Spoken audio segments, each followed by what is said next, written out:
Good morning.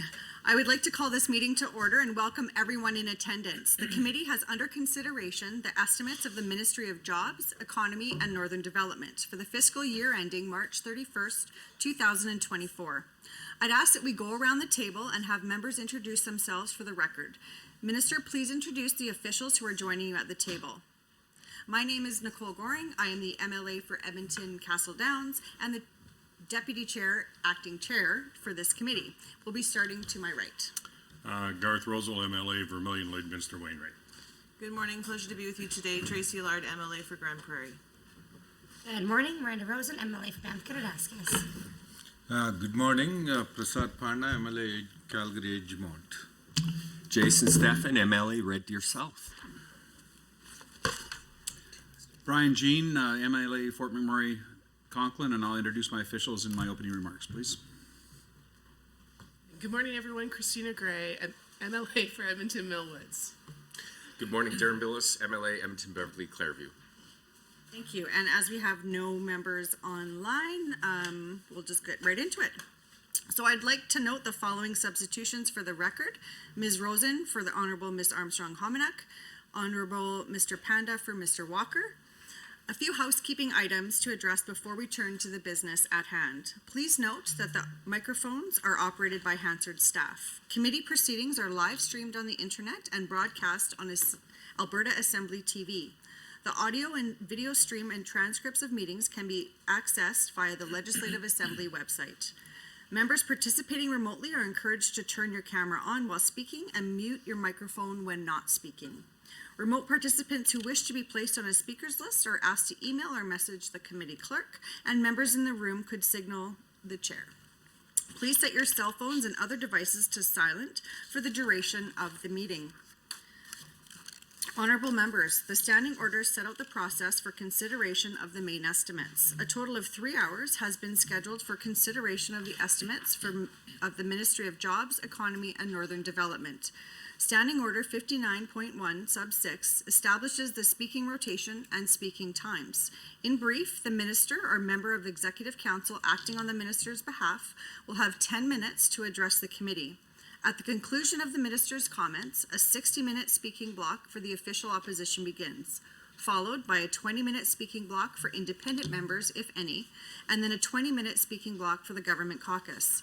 Individuals may only speak for up to 10 minutes at a time, but speaking times may be combined between the member and the minister. After the speaking times will follow the same rotation of the official opposition, independent members, and the government caucus. The member and the minister may each speak for a maximum of 5 minutes, or these times may be combined, making it a 10-minute block. If members have any questions regarding speaking times or the rotation, please send an email or message the committee clerk about the process. With the concurrence of the committee, I will call a 5-minute break near the midpoint of the meeting. However, the 3-hour clock will continue to run. Does anyone oppose to having the break? Seeing none, we will commence with a 5-minute break. Ministry officials may be present and, at the direction of the minister, may address the committee. Ministry officials seated in the gallery, if called upon, have access to a microphone in the gallery area and are asked to please introduce themselves for the record prior to commenting. Pages are available to deliver notes or other materials between the gallery and the table. Attendees in the gallery may not approach the table. Space permitting, opposition caucus staff may sit at the table to assist their members. However, members have priority to sit at the table at all times. If debate is exhausted prior to 3 hours, the ministry's estimates are deemed to have been considered for the time allotted in the schedule, and the committee will adjourn. Points of order will be dealt with as they arise, and individual speaking times will be paused. However, the speaking block time and the overall 3-hour meeting clock will continue to run. Any written material provided in response to questions raised during the main estimate should be tabled by the minister in the assembly for the benefit of all members. The vote on estimates and any amendments will occur in the Committee of Supply on March 16, 2023. Amendments must be in writing and approved by Parliamentary Council prior to the meeting at which they are to be moved.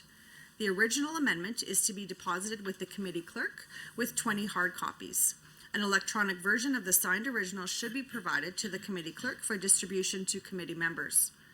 Finally, the committee should have the opportunity to hear both questions and answers without interruption during estimate debate. Debate flows through the chair at all times, including instances when speaking time is shared between a member and the minister.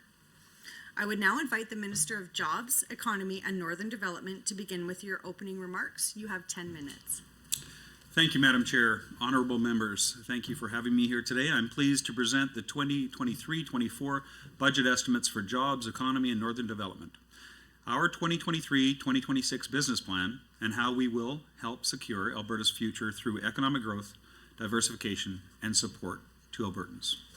With me today are Sean McLeod, the Deputy Minister at my far left, Miles Morris, Assistant Deputy Minister, Safe, Fair, and Healthy Workplaces in the gallery, Suzanne Harbottle, Assistant Deputy Minister, Labour and Workforce Strategies, Sonia Johnson, Assistant Deputy Minister, Financial Services, Paul Lebain, Assistant Deputy Minister, Economic Strategy in the gallery, Tanis Liebrick, Acting Assistant Deputy Minister, Economic Development and Business Supports, and Andre Rivet, Executive Director of Financial Services to my left. Thank you. This year, my ministry remains focused on our mandate to enhance and communicate Alberta's competitive advantage and in turn help grow and diversify Alberta's economy by attracting investment, drawing and developing a highly skilled workforce, and promoting safe, fair, and healthy workplaces. Ultimately, allowing Albertans and Alberta to thrive. This is the renewed Alberta advantage. Low taxes, no sales tax, a business-friendly government, a young and highly skilled workforce, abundant job opportunities in a diversified economy, some of the most livable cities in the world, and the can-do spirit that Albertans thrive on. After all, Alberta is the economic engine of Canada, representing nearly a quarter of all jobs created in Canada last year, despite comprising just 12% of the country's population. With that, our work will be guided by four main outcomes. Our first theme is helping to ensure Alberta's economy is and continues to prosper. Through Budget 2023, we will continue to build Alberta's reputation as a first-class destination for the film and television industry. The film and television tax credit has helped our province attract some of the largest productions in Canadian history, such as the HBO hit show, The Last of Us. If you haven't had a chance to see it, please take your time and do it. It's a great show.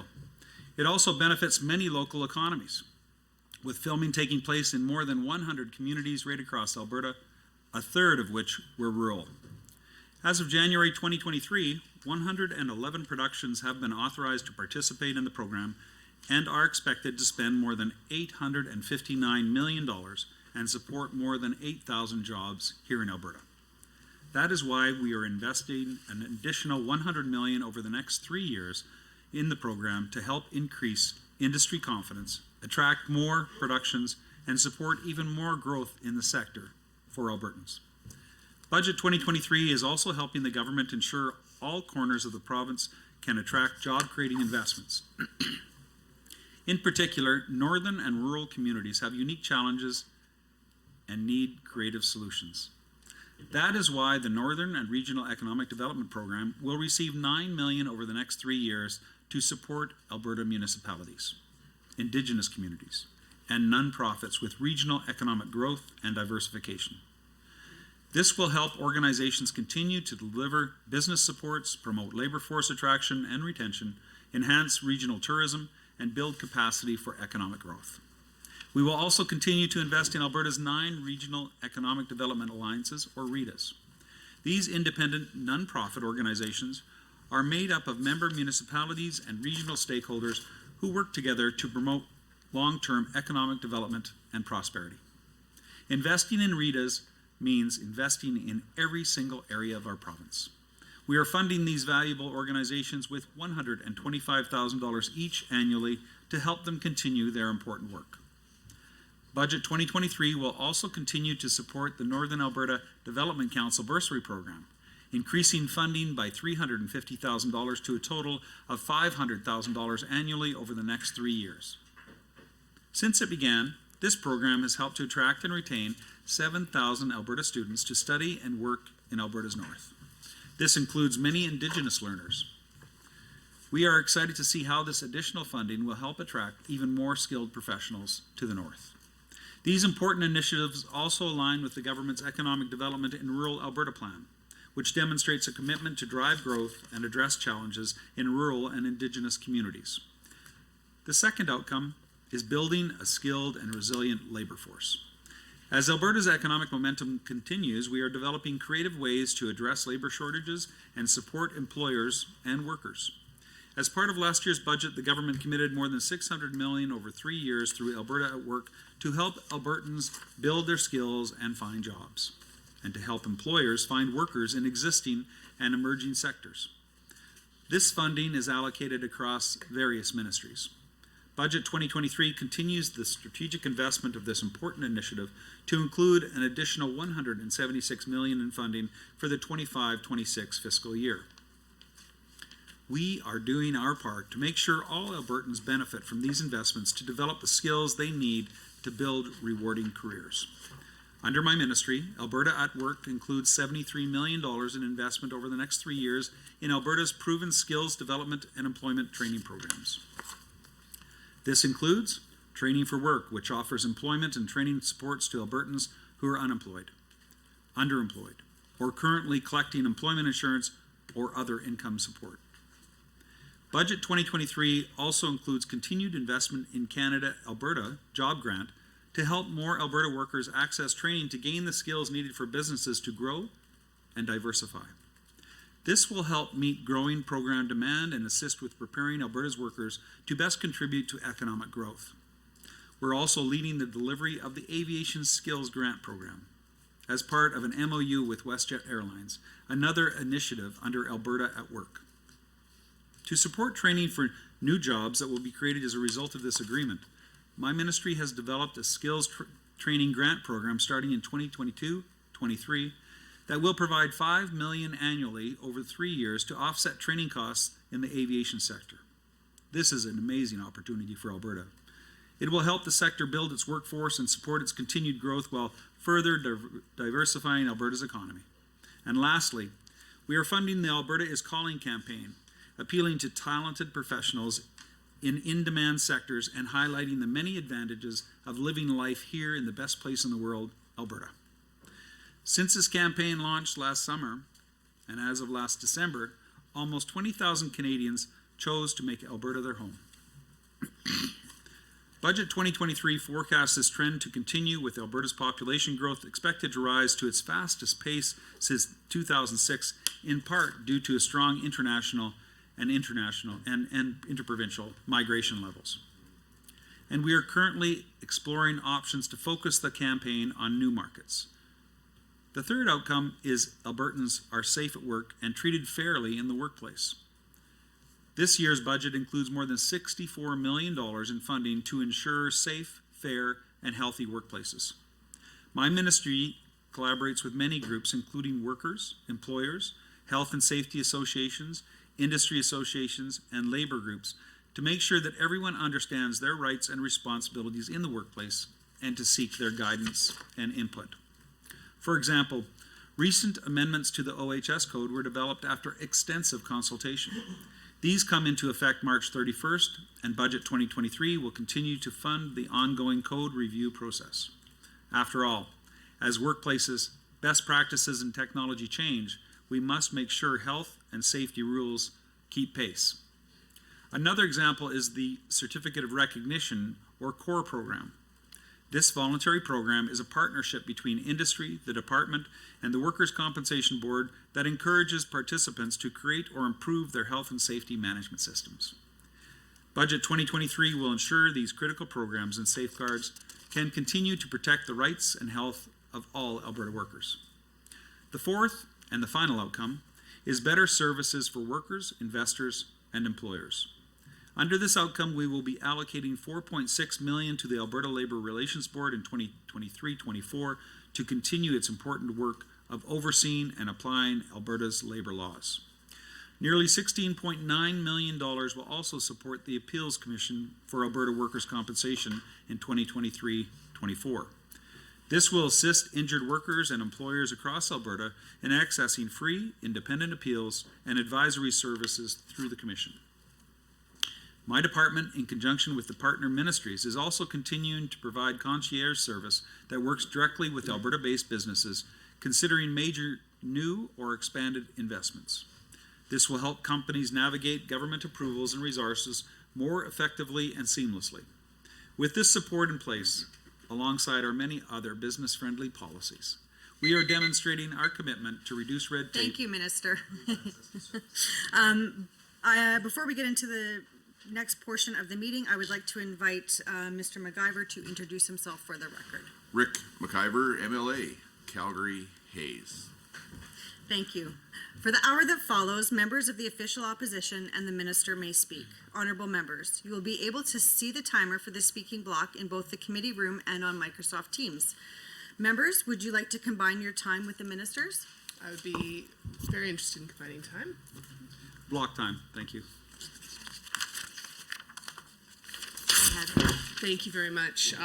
Thank you to the minister and all department officials who are here to answer questions and for the work that you do in this very important and newly reconfigured ministry that we have. For my first question block, I'd like to start about talking about outcome 3, the safe and fair workplaces, because I think making sure that every worker who goes to the job is able to come home safely is one of the most important priorities for this ministry. And the work that the OHS teams do is incredibly important. But through the estimates process, I'm hoping to get an idea of how progress is going and what the current state of that work is. Certainly there's been some unique challenges with COVID-19 and influx of requests. But when it comes to this ministry's FTEs and the number of staff, I see that in this budget it is going down by 24. And I'm interested in finding out specifically how many staff are currently working within occupational health and safety, specifically the officers. And there's an important measure when it comes to health and safety, the number of officers per 100,000 workers. That is often used to compare province to province.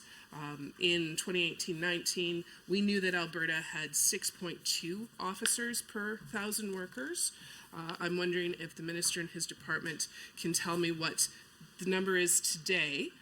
And for context, to help anyone who's watching, if you would be able to also provide what's happening in other provinces. So, for example, for the year 2018, we knew that Quebec had 7.2 versus Alberta's 6.2.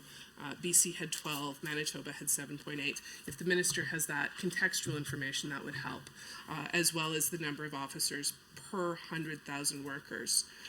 Similarly, having a sense of how much work is happening can be quite helpful. If the minister is able to break down the number of occupational health and safety inspections that were completed for 2022-23, re-inspections, OHS orders written, perhaps number of work sites visited would be interesting information.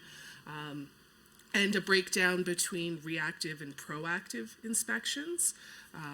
This is information that is often shared through the annual report, and it's my hope that the minister may be able to enlighten us and provide a little bit more detail here today so that we can have a sense of the work that the ministry is doing. Now, I understand, particularly during COVID, the practice of virtual inspections, which was not new at the time, but was used a little bit more.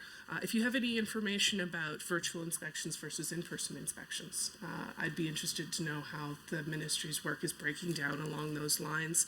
The minister's perspective on any trends that we are seeing when it comes to number of inspections, types of workplaces that are gaining the focus. Would be helpful to myself, to those watching and those keeping an eye on occupational health and safety trends within the province of Alberta. Now, when we look at performance indicator 3A for OHS, we see a very clear trend that our lost time claim rates, which is the number of lost time claims for 100 person years worked, And they tend to represent worker injury or illness whenever a worker misses more than just the day they were injured at work. That number is increasing. It was in 2019, 1.56. In 2020, it was up to 1.72. 2021, up to 1.81. So that's actually a 31% increase since 2019.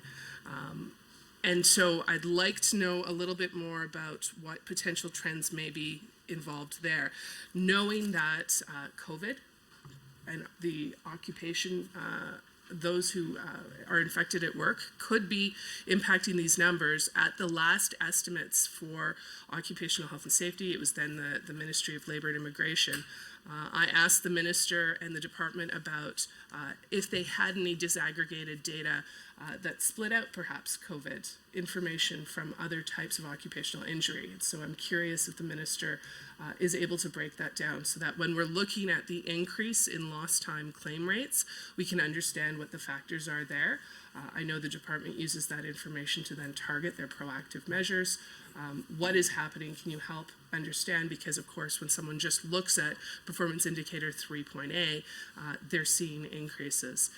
Similarly, when you check through the WCB data, fatality claims accepted, 2021 was 178 workers killed due to accident injury or occupational disease, which is the highest in the last 5 years. Again, recognizing COVID potentially is a factor here. What can the minister tell us about these rapidly increasing stats? How is the ministry working to make sure that all Alberta workers are able to return home safely to their families? Because certainly the government's business plan, the government members, myself, all Albertans want to make sure that workers are safe. I'm particularly concerned because during the term of the UCP government these past 4 years, during the same time frame where we're seeing an increase in lost time injury, we're seeing an increase in fatalities, there have been a number of changes and what I consider rollbacks when it comes to occupational health and safety. Eliminating oversight mechanisms, reducing worker participation in health and safety, changing the right to refuse unsafe work, putting more restrictions on frontline workers during a global health pandemic, restricting workers' right to participate, reducing joint worksite health and safety committees, and in fact, removing them from being included when there's a worksite investigation, reducing training provided to employees about health and safety. And it's concerning to me, having spoken against all of these rollbacks to occupational health and safety, the laws that protect workers, and now we see these trends increasing. Certainly, I hope that the minister would be able to walk me through what he is seeing, because all evidence in these budget documents really seem to indicate that the Ensuring Safety and Cutting Red Tape Act, Bill 47, had the opposite impact from what it was intended. And if the minister can break that down, how is the department working to keep workers safe? How has reducing their rights and reducing their access to information in the worksite help to keep them safe? Because it really does look like the opposite is happening. So we've talked a lot about occupational health and safety, and I hope that the minister and the department will be able to quickly come back with the numbers, some of the information, because that really does help to get a sense of what's going on. Similarly, I'd be interested on the employment standards side. What updated trends are you seeing? What has changed during the pandemic?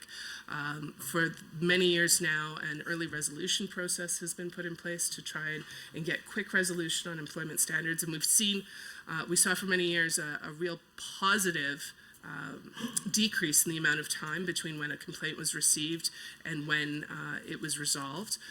What would be the latest information we have on number of employment standards complaints that have been resolved within, I think it was 180 days was typically the measure, and the number of average days to begin an employment standards investigation? Do we have that latest information? Now, around occupational health and safety, I noted that the department had recently published a working from home OHS info for employers and workers document. And certainly there's been a lot of talk about the global trend towards remote work that really gained a lot of momentum during COVID when people were working from home. I'm curious, within the occupational health and safety numbers that we're seeing, have larger remote work trends impacted the department, the types of calls and concerns that are coming in, even potentially how the department and other Government of Alberta workers are performing their work, because remote work would impact pretty much everyone in some way over the last several years, and it's continuing to impact people that way. So we've talked a lot about the sections that are in the Safe, Fair, Healthy Outcome 3.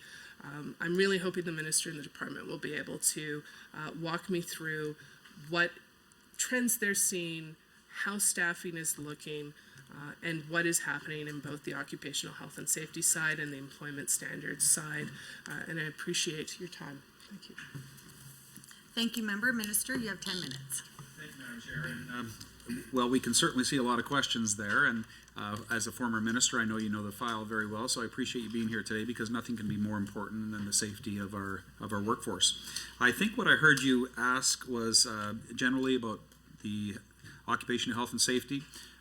You wanted to focus on the inspectors and where we are on there. You also talked a little bit about COVID and the issues, because of course that was a new scenario for all of us, and we all had to come to terms of how we move forward on that. Workplace site visits and whether or not it has changed as far as virtual and otherwise goes.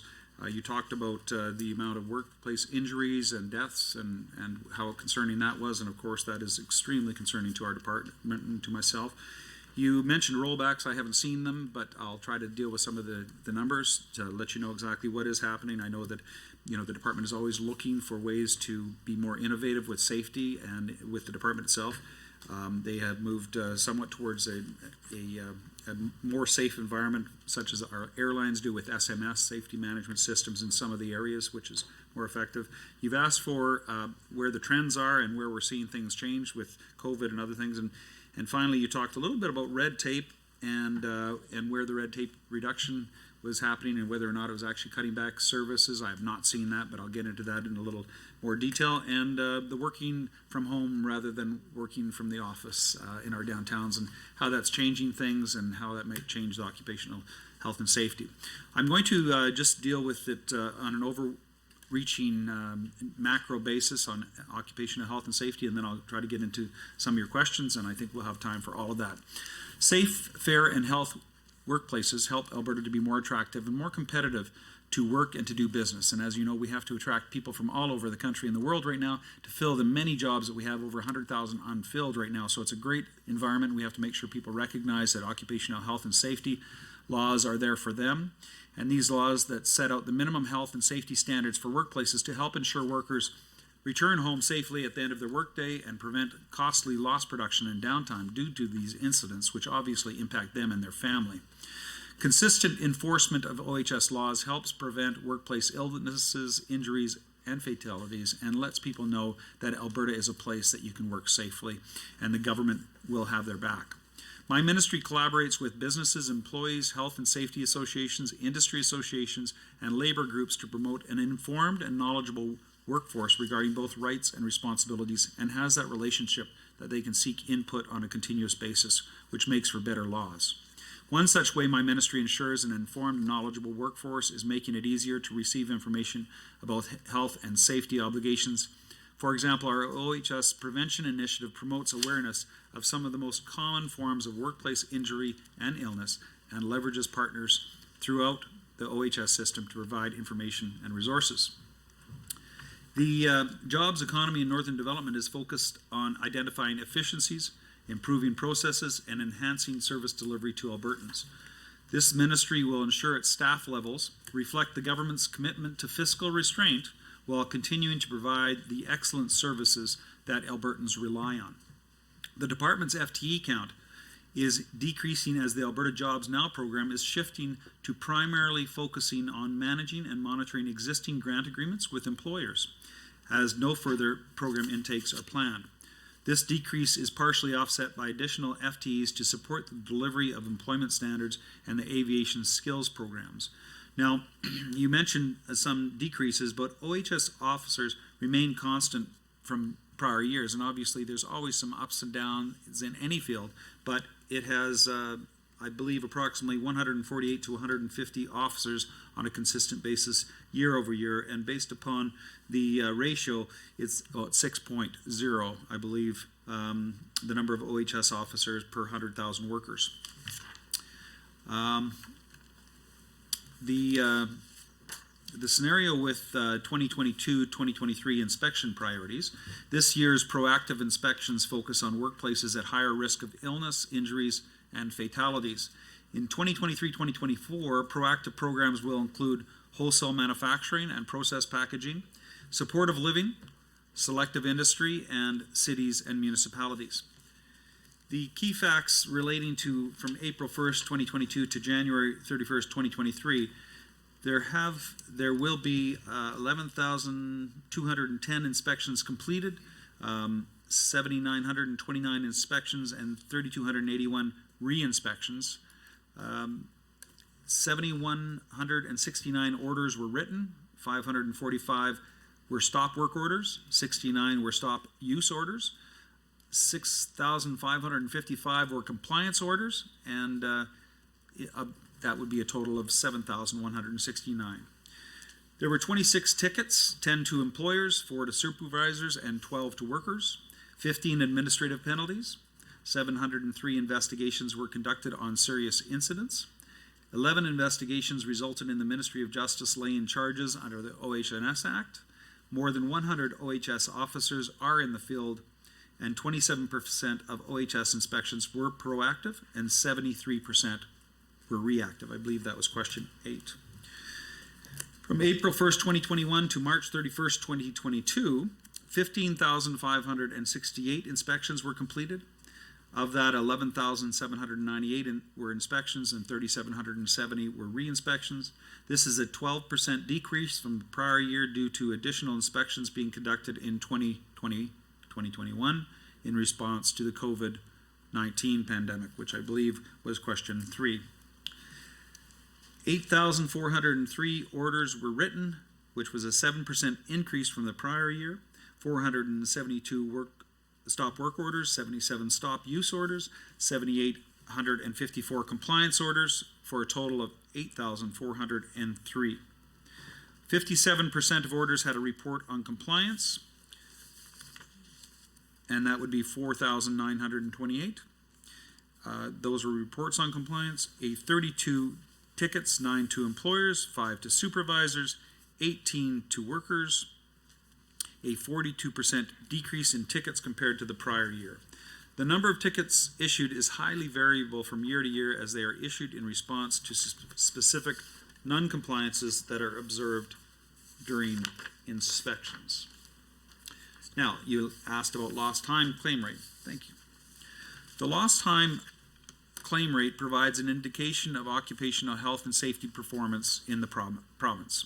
The ministry continues to work towards more effectively identifying employers with high rate of injury and disease and working with them to improve their workplace health and safety practices and management systems.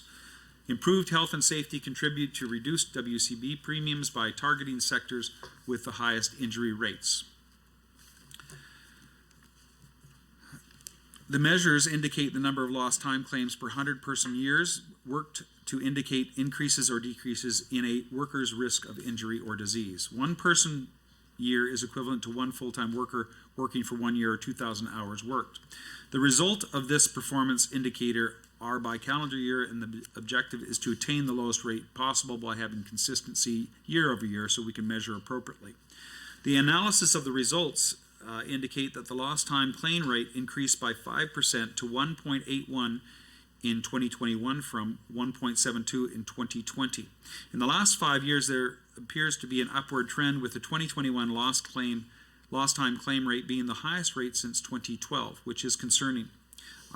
COVID-19 had an impact on the lost time claim rate. Approximately 21% of the lost time claims received in 2021 were actually COVID-19 related claims, and I believe that was another question, question 5 or 6.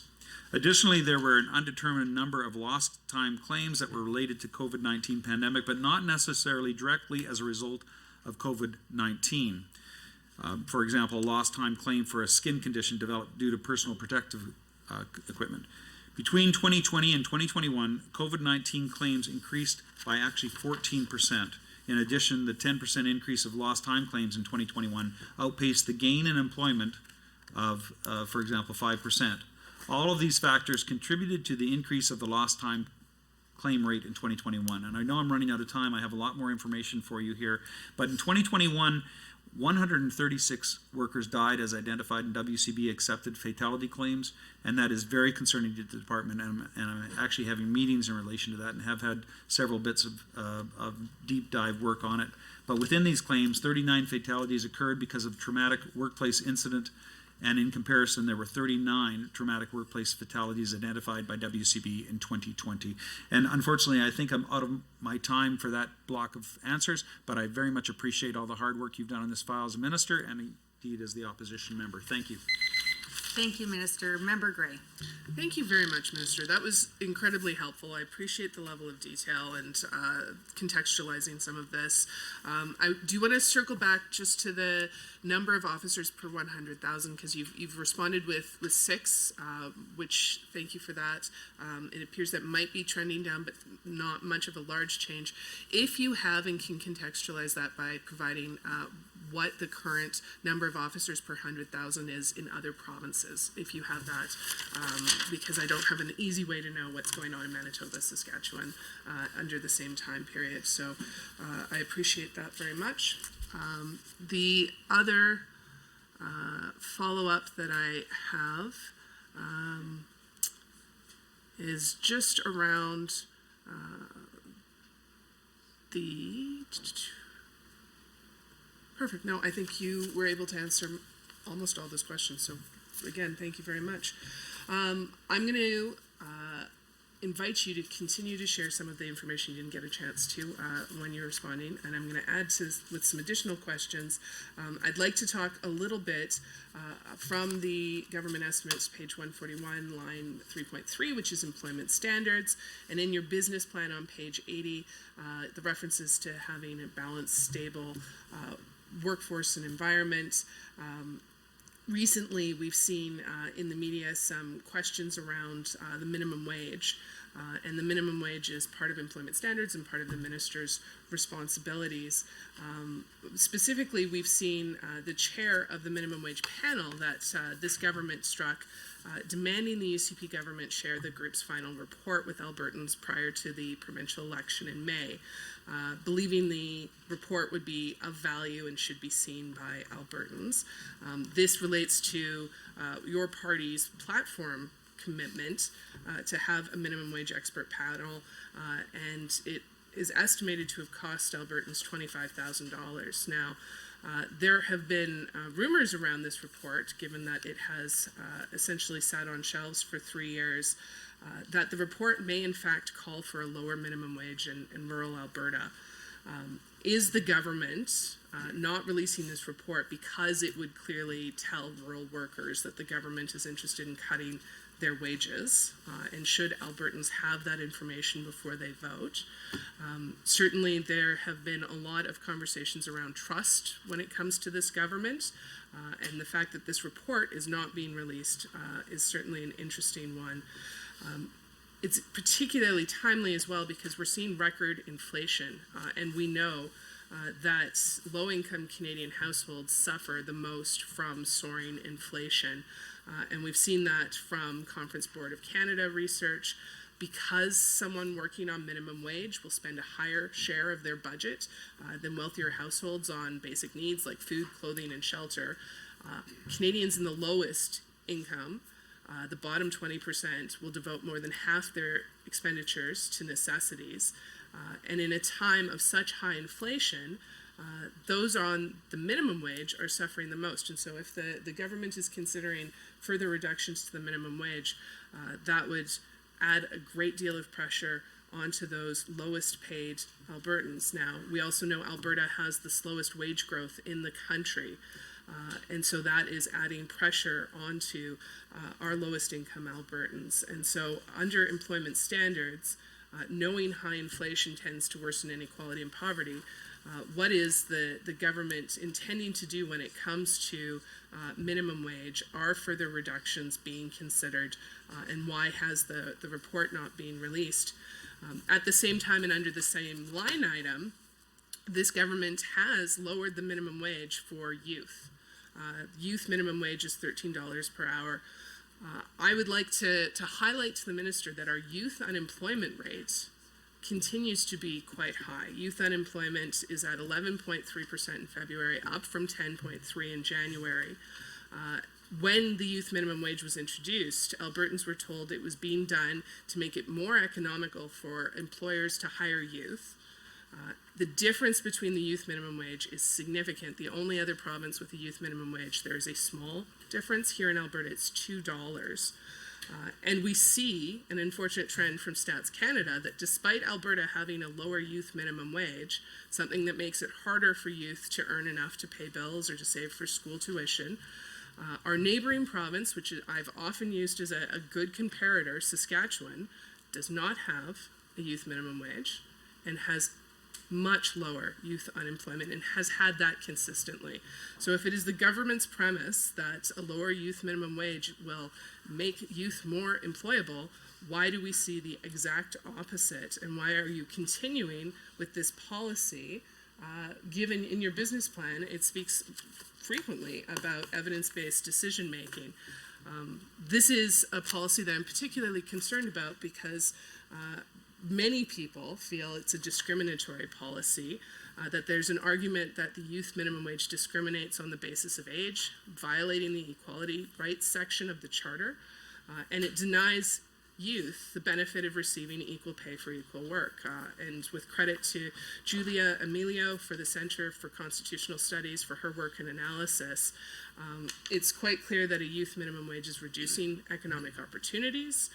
It's limiting the hours they can work during the school year. They already have limited hours, and they must now accept less money for the limited hours they can work. Many youth are dealing with homelessness, experiences with the criminal justice system and food insecurity. Reducing their minimum wage makes it harder for them to deal with these issues or requires them to work increased hours. And youth living in rural areas have fewer potential job opportunities. So that idea of a lower minimum wage in rural Alberta is particularly concerning to youth, because if a minimum wage is lowered in rural areas, I can only imagine it would trickle down through the youth minimum wage as well. So my question to the minister is really, is the government committed to continuing with this lower youth minimum wage? When will the minimum wage report be released? And what information is the government prepared to share with Albertans about what they've studied and what they've seen as a result of the youth minimum wage? Because looking at the Stats Can data and seeing our high youth unemployment when compared to our neighbors, the government cannot claim that their youth, I forget what the slogan was when they introduced it, but it was like the job creating youth minimum wage, and it has not been. So instead, youth are just getting less money for doing the same work as other people, and it's putting a lot of them at a disadvantage. So today is part of our budget estimates, and knowing that it's been recently in the media, I very much wanted to raise this to the minister and get more information on what this government's intention is through the business plan, because it used to be youth minimum wage was its own specific paragraph in the last several business plans, but it's now missing, and I imagine that's because the government is not seeing the results that it wanted. I'm going to change topics with my last 2 minutes into outcome 4. I note that Labor Relations Board is seeing a 15% increase. And certainly when we last discussed at estimates for this ministry, certification votes and other processes were being delayed because of capacity issues. One of the things that changed in the labor code was removal of timelines as part of red tape reduction. but it appeared to have the impact of making it harder for employees to exercise their freedom of association and right to collectively bargain. Is the 15% increase intended to help the Labor Relations Board hire more, process more cases? Is that what's happening there? Can you explain that for me? If you have it, I'd be interested to know how many applications and hearings the Labor Relations Board has completed in the last year. And I note that performance measure 4.B sets the target as 85%, but from previous years we can see a downward trend. Again, I'm assuming the 15% increase is intended to assist with this, if you can comment on that.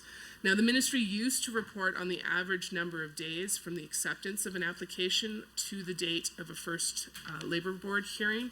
If the minister has that information, that would be helpful just to get a sense of what is happening here.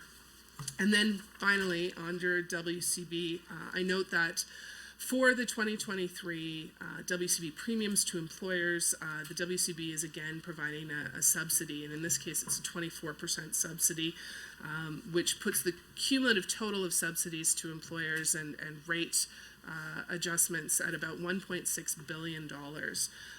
Alberta remains the lowest rates when it comes to WCB in the country. Can the minister speak to any meetings he's had with WCB, the decision making that went into the rate setting when it comes to the 2023 year? Thank you very much. Thank you, member. Minister, go ahead. Thank you, and thank you again. I just want to reiterate, if I understand properly, you would like, the first question was in relation to the inspectors and what's happening in other jurisdictions provincially across the country. The second question was in the business plan, page 80, in relation to some factors there. The minimum wage report, and I would say be careful what you wish for, but you know, you talked a little bit about youth employment, and be careful what you wish for again. I will get into that a little bit, and you asked about affordability for some of our most vulnerable Albertans, and I'm going to talk a little bit about the $2.8 billion, the unprecedented amount that our Minister of Affordability and our Finance Minister have put into those individuals in Alberta that are less fortunate and are struggling right now. And I think you, this question number 4, labor relations, the 15% increase, and what's that for? And finally, WCB and the lowest rates in Canada, which obviously speaks to what a great job our government is doing, the department and our employers, and I will get into that a little bit as well. As far as the inspectors go with other provinces, the department does do across provincial comparisons, but I don't have those figures in front of me today. I'm more than happy to get that for you, but we do keep those figures and make sure that we're competitive as we possibly can. In relation to the minimum wage report, I'm just going to talk a little bit about that, if I may. The minimum wage expert panel was appointed in August 2019 to do two things: analyze and publish all of the available economic data on the labor market impact of the previous government's increase in the minimum wage. And you were part of that government, as you know. That did change things somewhat. And to assess whether hospitality industry workers who serve alcohol would likely generate higher net incomes with a wage differential similar to Quebec and other jurisdictions. Well, the minimum wage expert panel completed its report in February 2020, and I thank the expert panelists and the everyday Albertans on the panel for their hard work. And I'm reviewing the report, which was prepared, of course, before the pandemic, and considering how we may release the relevant research in the report given the evolution of Alberta's labor market in the last 3 years, which has been unprecedented. And I would congratulate the department officials and the department itself for that. But I expect to make an announcement in relation to the report very soon, and I would say the more political I am, the more I want to give the release of that report. So, as I said, be careful what you wish for. But I will say this, and that is because the report proves something that all economists know, and that it will be that if boosting the minimum wage very quickly and haphazardly means that a lot of people on minimum wage lose their jobs. And I don't really understand why the NDP thought that was a good thing, because the empirical evidence certainly lays that out as that was what would happen, and that's what did happen. So our government is going to be thoughtful and prudent on the minimum wage issue, because we have learned from what the NDP did that you can hurt a lot of people without realizing it. and you want to make sure that you don't make quick decisions that will put people, especially families, in pain. And we will make sure that whatever decisions we make, we will do so in a balanced and professional as well as a strategic way. Now, Alberta continues to have the highest weekly earnings in the country, and that was your, I believe, your third question. And you talked about how we have not seen the higher growth that British Columbia and Ontario have seen, but I would remind the member that we are number one and have been number one for a long time in the highest weekly earnings, and we still continue to be number one, and that's something to be very proud of, notwithstanding we have record net in-migration from other provinces. So the wage gap between Alberta and the Canadian average has been lessening. However, excluding 2020, which of course was misleading with the growth rates due to COVID-19 and some of the things that were done, Alberta's average growth of 2.5% in 2022 was the highest it's been since 2014. So Alberta's average weekly earnings increased by 2.2% from December 2021 to December 2022 to $1,268. The average weekly wage, slightly different metrics, fell by $9.71 to $1,277.25 in January 2023 from December 2022. The Treasury Board forecasts average weekly earnings to increase by 3.3% in 2023 and by 3.7% in both 2024 and 2025. Yes, and item 2, I skipped that over because I was so excited about the minimum wage report. Employment standards, we have change, an estimate of $13.3 million.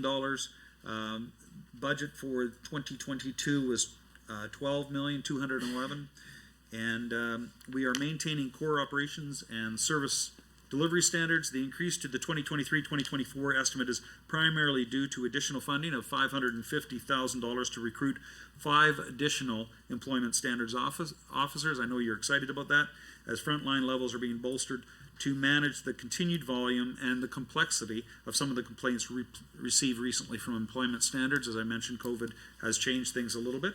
The remaining increase is related to public sector compensation increases. Now, just to give you a few more key facts in relation to employment standards, because I know you spent some time on that. The Employment Standards Program Delivery has 101 positions, with 57 focused on resolving complaints. This is an increase of 5 Employment Standard Officer positions since 2022-2023. The remainder are in appeals, permits, education, outreach, temporary foreign worker support, management, and administration. In 2022-2023, as of January 31st, 2023, there were 3,393 complaints received, 2,531 complaints completed, and 2,595 complaints concluded. A complaint is, of course, completed when Employment Standards Program Delivery has finished their investigation into the complaint. The complaint may still be active at appeals or collections. A complaint is considered concluded when Employment Standards Program Delivery has collected money on behalf of the complainant or has exhausted all available options for resolving the complaint, whether through voluntary resolution, issuing an order or decision, the appeal processes, or the conclusion of the collections process. Employment Standards has resolved approximately 94% of complaints within 180 days, and I think that's congratulations to them. That represents a 1 percentage point decrease over the results of 95% in the prior year, so it's very consistent. The average time for complaints to be resolved was 95 days. Employment Standards Program Delivery concluded 148 complaint inspections in there. Now, let's talk about youth. Youth is very important. I have children. I understand how important it is and how important it is for kids to get a good education as part of their work experience. As our economy grows and diversifies, Alberta's government continues to deliver training and support programs to help youth gain the skills they need to build rewarding careers in our province. And I wouldn't say that I think we have one of the best programs for school and integration into the workforce in the entire country. As part of the Alberta at Work initiative, we're supporting the delivery of skills and training programs that support people receiving income supports and underrepresented groups, including youth. And I can assure you that in my short time in this department, I can assure you that's a big emphasis by the department officials, and they make sure in every program to ensure that the people of all Incs in Alberta receive the opportunity they do, especially those that are more vulnerable. Youth employment rose to 311,700 in January 2023. That was up actually 1,200.4% from the previous month and up 2.4% when compared to the same month last year. That's over 7,400 individuals. In January 2023, there were 35,700 unemployed youth in Alberta, and that is concerning. This is 6,000 lower than the same period last year and down 1,100 from December 2022, however, so that is good news. The unemployment rate for youth fell 0.3 percentage points to 10.3% in January 2023 as the number of employed rose to another 1,200, and the labor force grew another 100. The average weekly wage for youth fell by $7.24 to $592.86 in January 2023 from December 2022. And I know we're bouncing around a little bit, but I want to make sure I answer all of your questions. I've got 35 seconds left. Maintaining core operations and service delivery standards. The increase to the 2023-2024 estimate is primarily related to additional funding for staffing so that the Labor Relations Board can continue to provide the high quality of service it does to Albertans in a timely and manner, and fulfill, of course, the statutory mandate, which is not an option. Thank you. Thank you, Minister. Mr. Bellis, go ahead. Great, thank you very much. Thank you, Minister, and I want to thank your staff, the folks in the civil service who do an amazing job. You have some of my former staff with you, and so I know that you've got the best people on the job.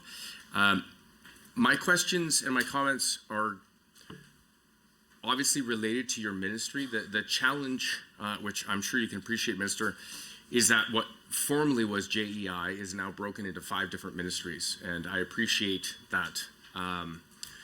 The former ministry had a role, and I think through you, Chair, to the Minister, that the current ministry still has the same role of bringing those other ministries together and working in conjunction with the other ministries when it comes to economic development. And so I'll appreciate if you can attempt to answer some of the questions I have, and also recognize that I'll be weaving in and out through economic corridors. I will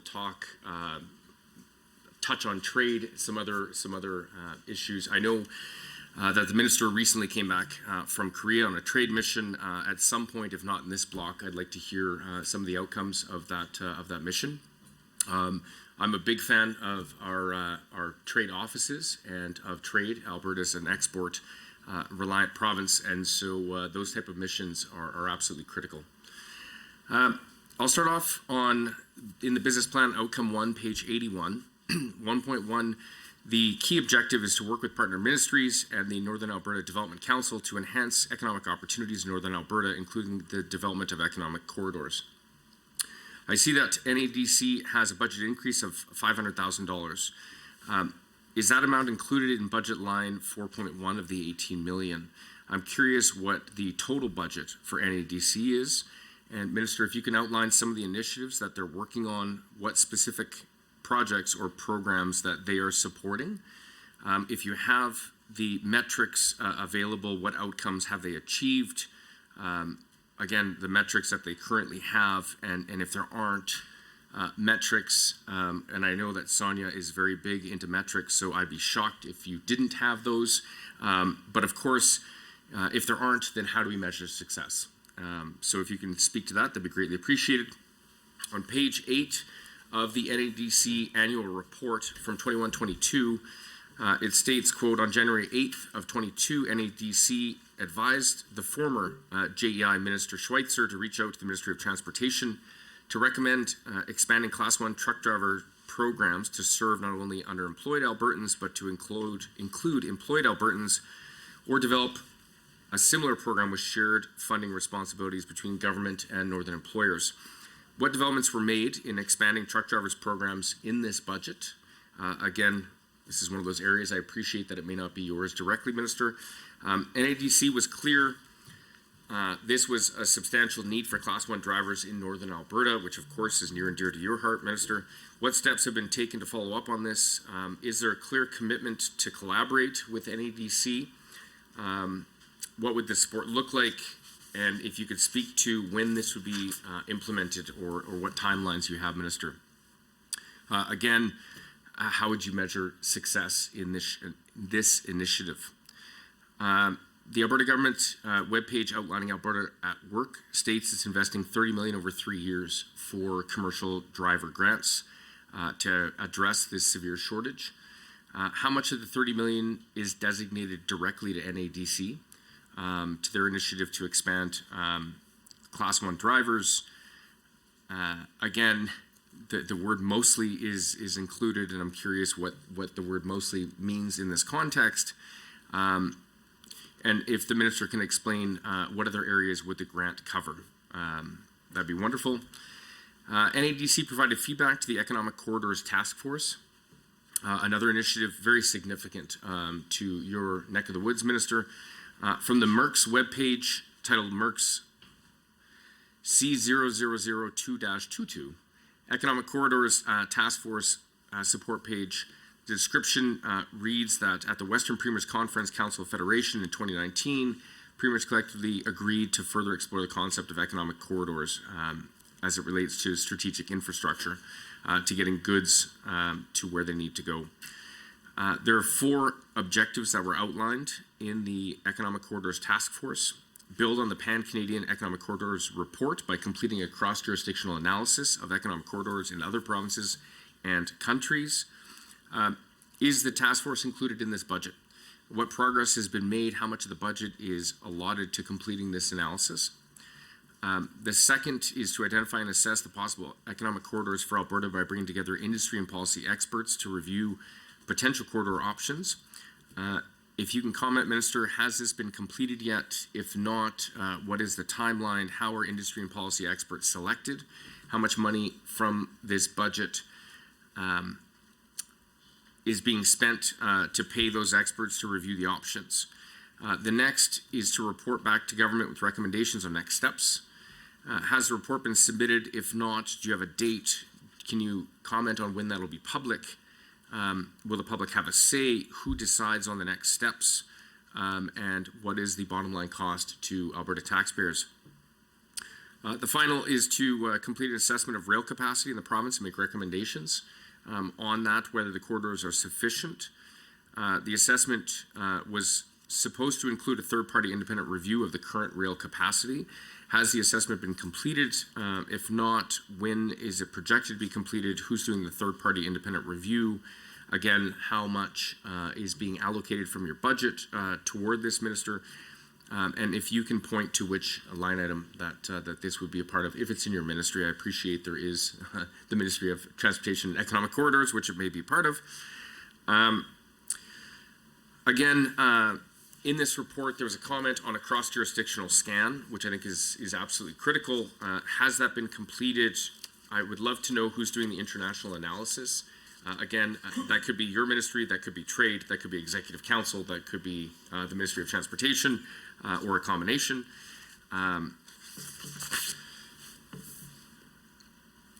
Moving on, in referencing Northern Alberta, the Alberta government, I'm quoting now, has a webpage titled Labour Market Notes that showed the Wood Buffalo Cold Lake region had a 2.9% change month over month in labor force participation in 2022, but to date in 2023, that number has dipped into the negative at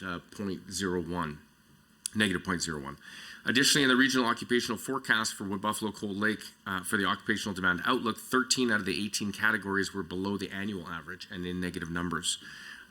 Curious, Minister, what is your department and the government's specific plan and financial commitment to supporting the northern region of Alberta in addressing their specific and unique labor issues? In 1.2, no, I'll jump over that. When it comes to consumer confidence, Minister, the Alberta government published a weekly economic review dated March 10th of this year. It states confidence remains subdued. Consumer sentiment remains muted in Alberta. The Conference Board of Canada Index of Consumer Confidence fell 3.5 points in February. Confidence eased as fewer Albertans were optimistic about their current and future financial situation, and most continue to believe it's not a good time to make a major purchase. Consumer confidence has remained subdued since July of 2022 as higher interest rates and persistent inflation have continued to weigh on household finances. Compared to a year ago, the index was down more than 13 points. How does the government aim to increase consumer confidence and inspire optimism for Albertans in today's economic climate? NANO's recent poll from the Coalition for a Better Future asked Canadians if Canada is moving the right direction rather than the wrong direction in terms of making sure economic policies provide equal opportunities to Canadians. Specifically, asking if the right direction was being taken to ensure Canadians have a high standard of living, 50% said no and only 29% yes. However, if respondents were under 35 years old or from the prairies, the number jumps to 6 out of 10 saying things are moving in the wrong direction. Nick Nanos said on his March 12th interview on CTV that for young people, the challenges of unaffordability, student debt, home prices, inflation, cost of living, particularly in major cities, was causing them to feel like they were getting crushed, not just by rent, but groceries and basic needs. Historically, young people used to be the most optimistic and now, unfortunately, are the most pessimistic, negative about finances, and most worried about their future. So, Minister, how does the government plan on addressing the needs of all Albertans who are worried about their economic future? Specifically, what will be done to support young people who are needed to contribute to our workforce? How will the government address the crippling double whammy of being in the under 35 group on the prairies, making them significantly convinced things are moving in the wrong direction? What's being done to support their confidence and all consumer confidence? Thank you, Minister. Thank you, Member. Minister, go ahead. Thank you, Madam Chair. And as I said to the previous questioner, I can tell you were a previous minister. I think anybody that's watching this today has probably got their head spinning and wondering how I can keep up with it. And that's because I have great officials here at the table. But you obviously know your file very well. I'll try to deal with it as much as I can. And some of your questions I know you might not get an answer to. If you don't, I'd be happy to answer that offline. And the same goes for the other questioner, Ms. MLA Gray. So I think what you said was, the couple of questions you had. First of all, you talked about the working relationship because, of course, things have changed a little bit in the ministries. We've changed some things around to be more effective in government, and I'll talk a little bit about that.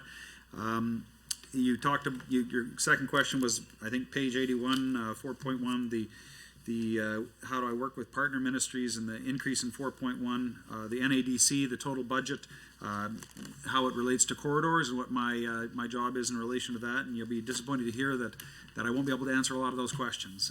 You asked about truck drivers and how it deals with that, but again, I won't be able to answer a lot of those questions. That's a lot to do with transportation.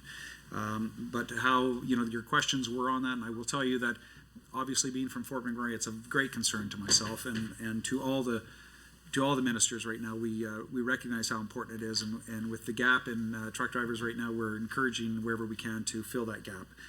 You asked about MERCS as question number 4. You talked somewhat about rail capacity, and that's the first time I've heard that come up, but that's something near and dear to my heart as well, and I'm very interested in that.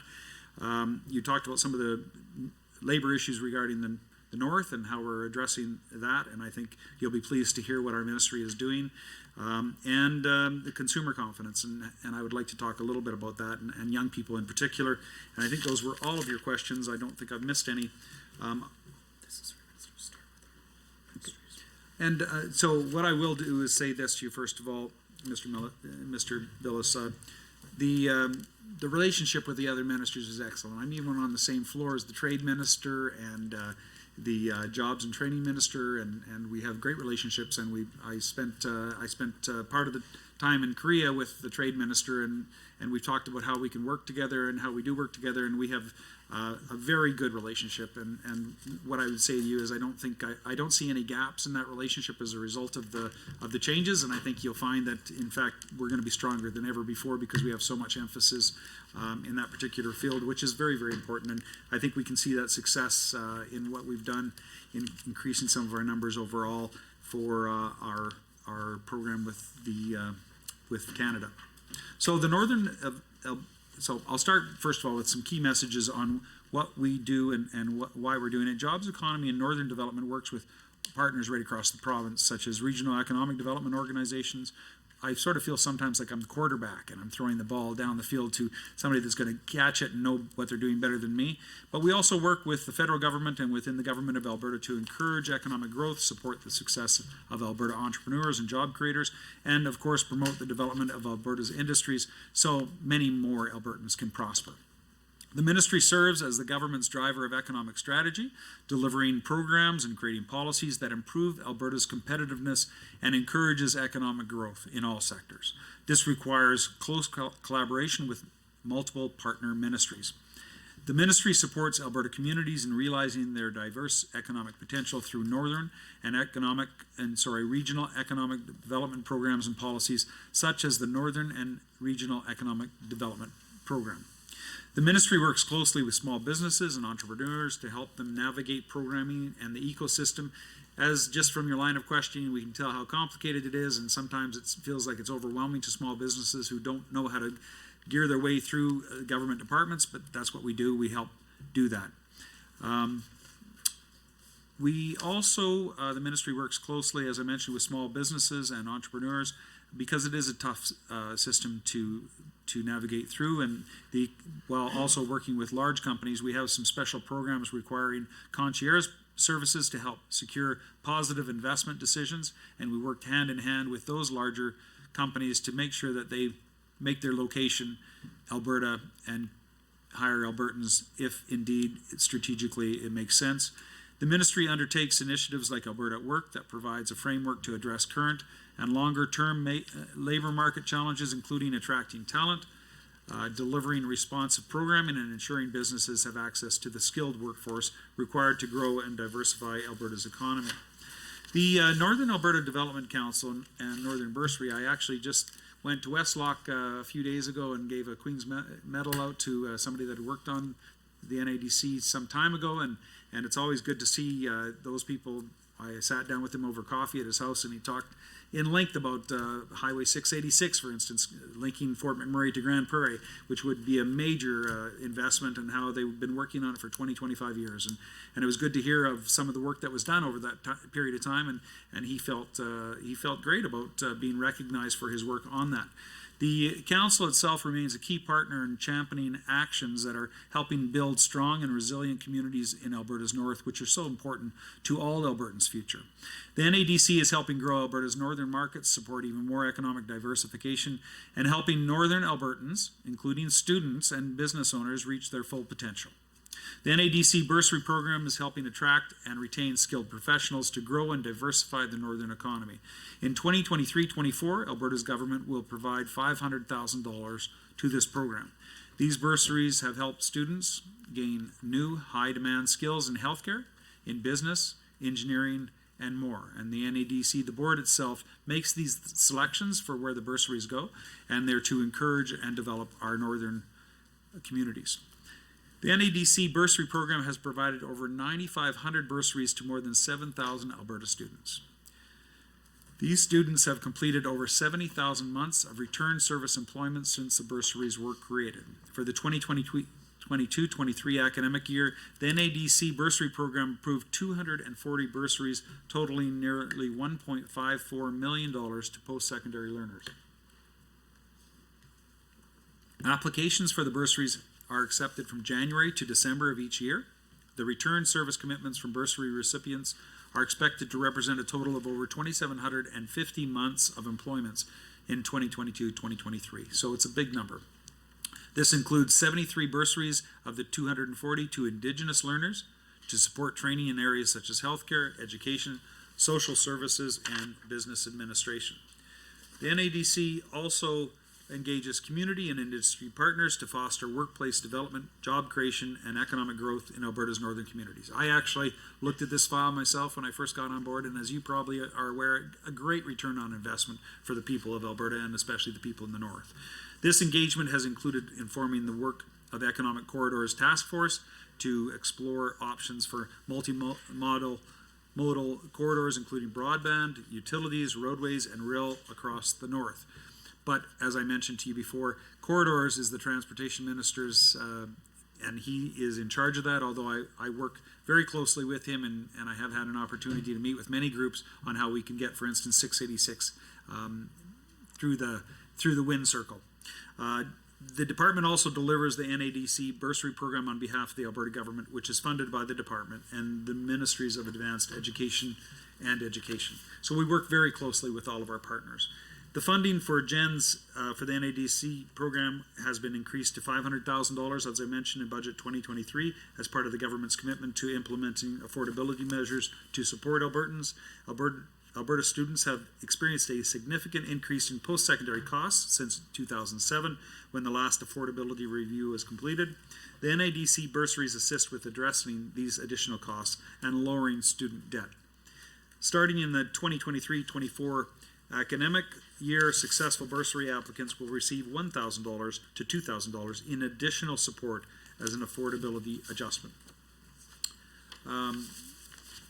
Now, the link to the business plan on key objectives 1.1 was one of your questions. And of course, developing and enhancing the economic corridors are critical to ensuring Alberta's products can move freely to market. And we know that, as mentioned, we are an export province, and we get our success from exporting the products that Albertans make and dig and create. Alberta's supply chain underpin the province's broad economic activity, enabling imports and exports. The warehousing and transportation sector is substantial industry in its own right, and many Albertans don't recognize that, but it encompasses a range of subsectors and activities that play a critical role in the movement of goods and products across the supply chain. Calgary and Edmonton have seen tremendous growth in warehousing, an important part of addressing supply chain issues, and I know we can talk about some of those examples. They're international companies, and they've chosen Alberta because of our low tax situation and our stability.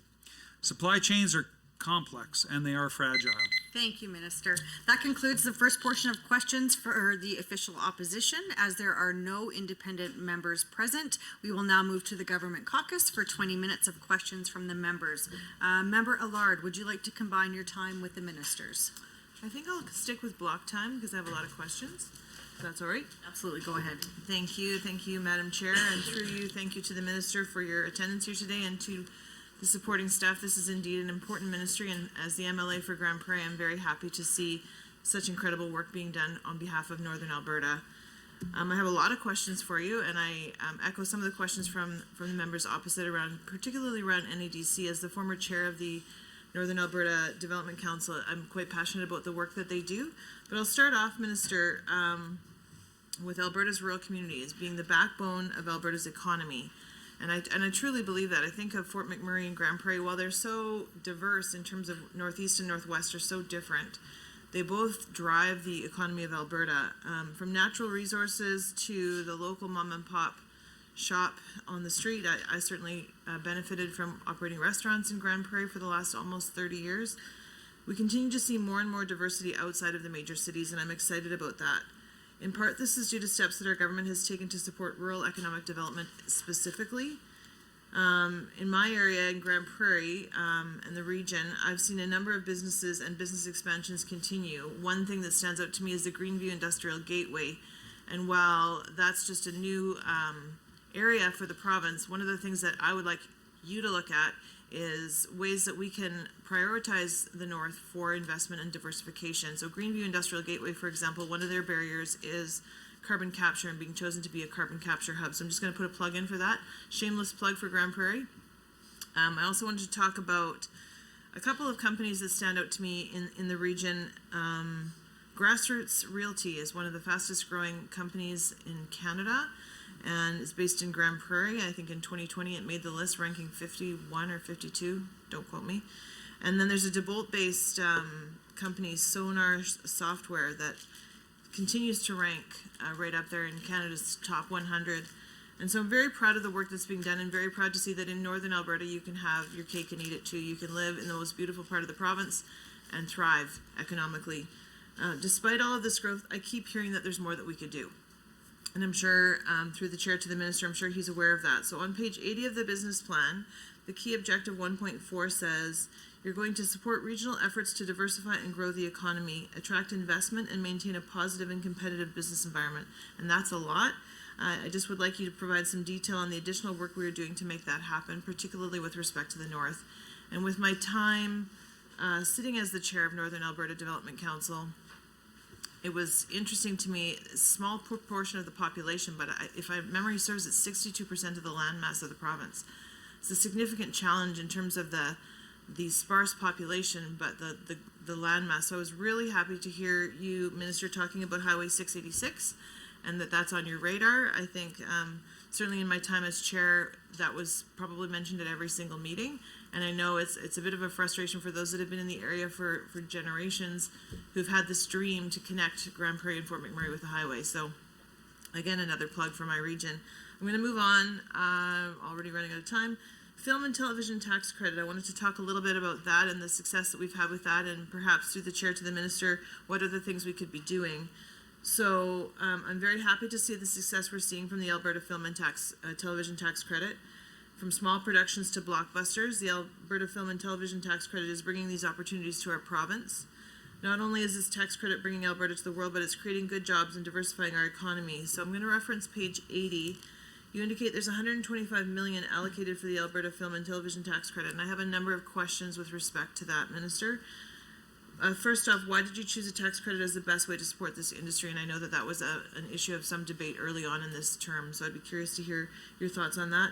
Can you tell me how that tax credit works? And for the benefit of those that are watching, I think there's some interest in why this is getting so much traction. What kind of return on our investment are we getting? I think the business plan talked about a 4-to-1. And how many productions has this program brought to Alberta in the last year or so?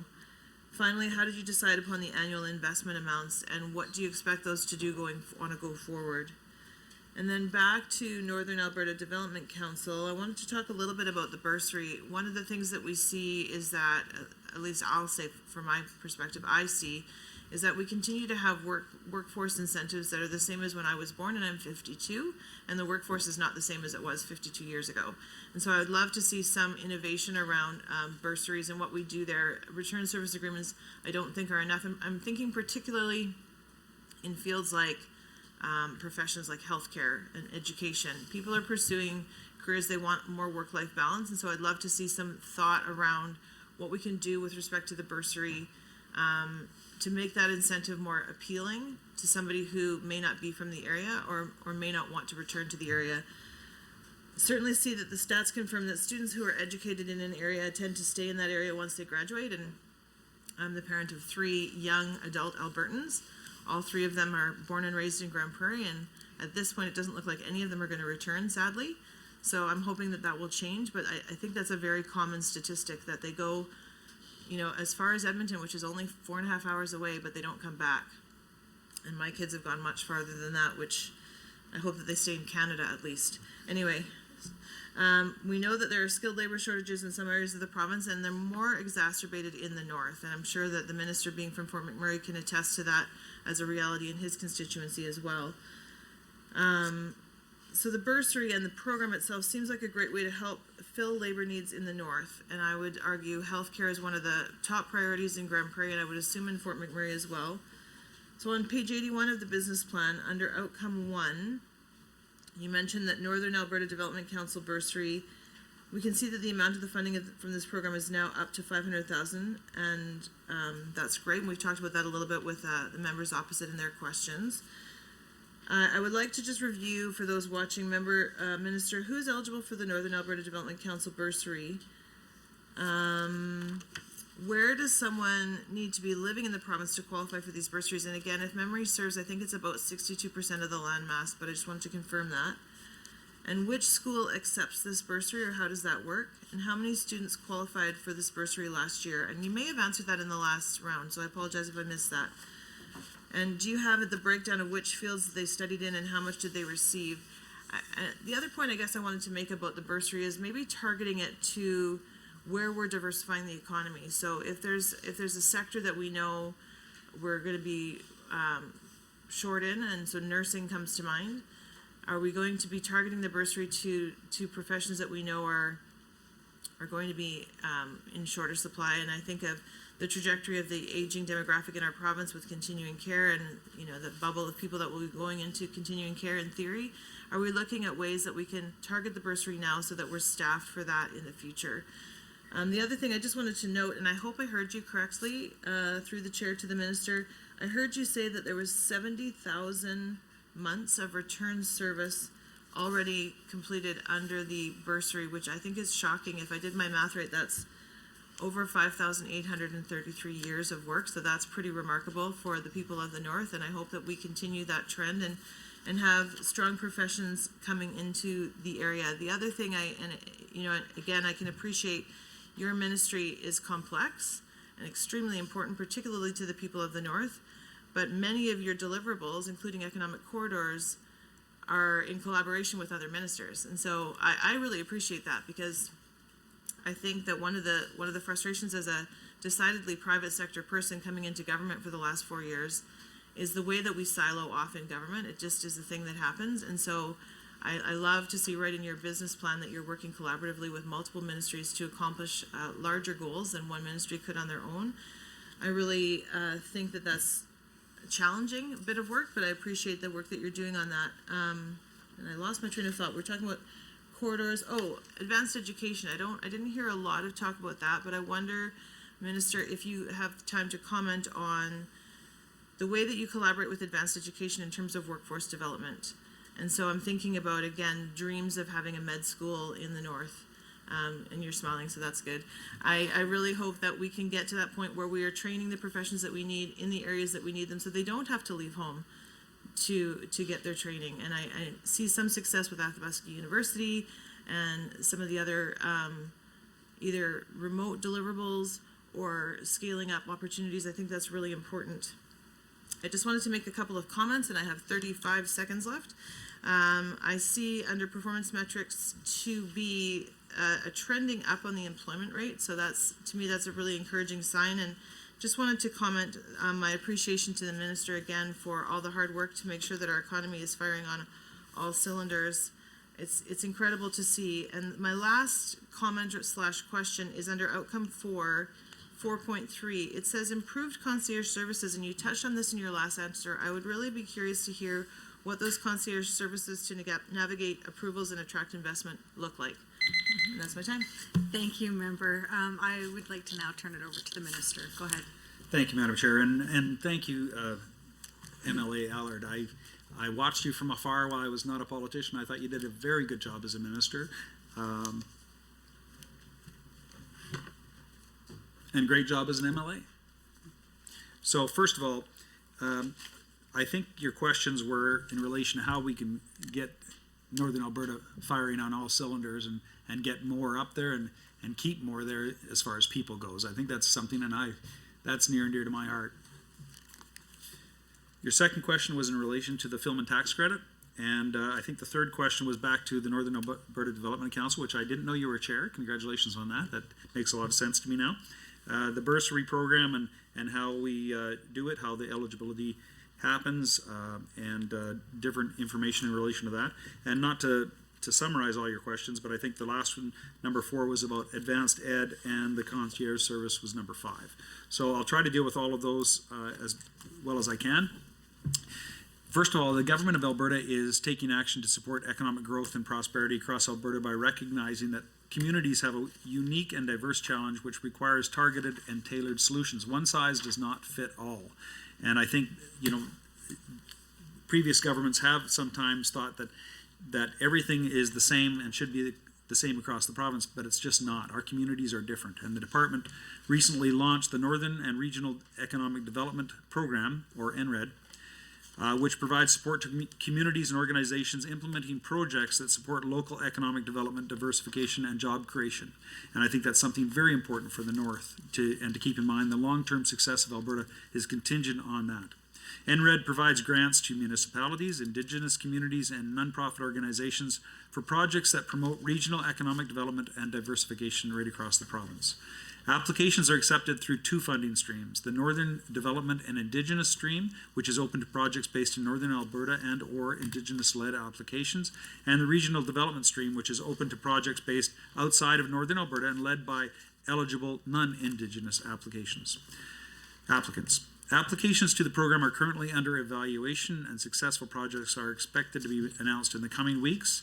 REDA's Regional Economic Development alliances are also key players in advancing regional economic development, and I mentioned that to the previous questioners, talked about that a little bit. They are based on regional assets and member-identified needs. Their actions support broader economic and job growth across the province.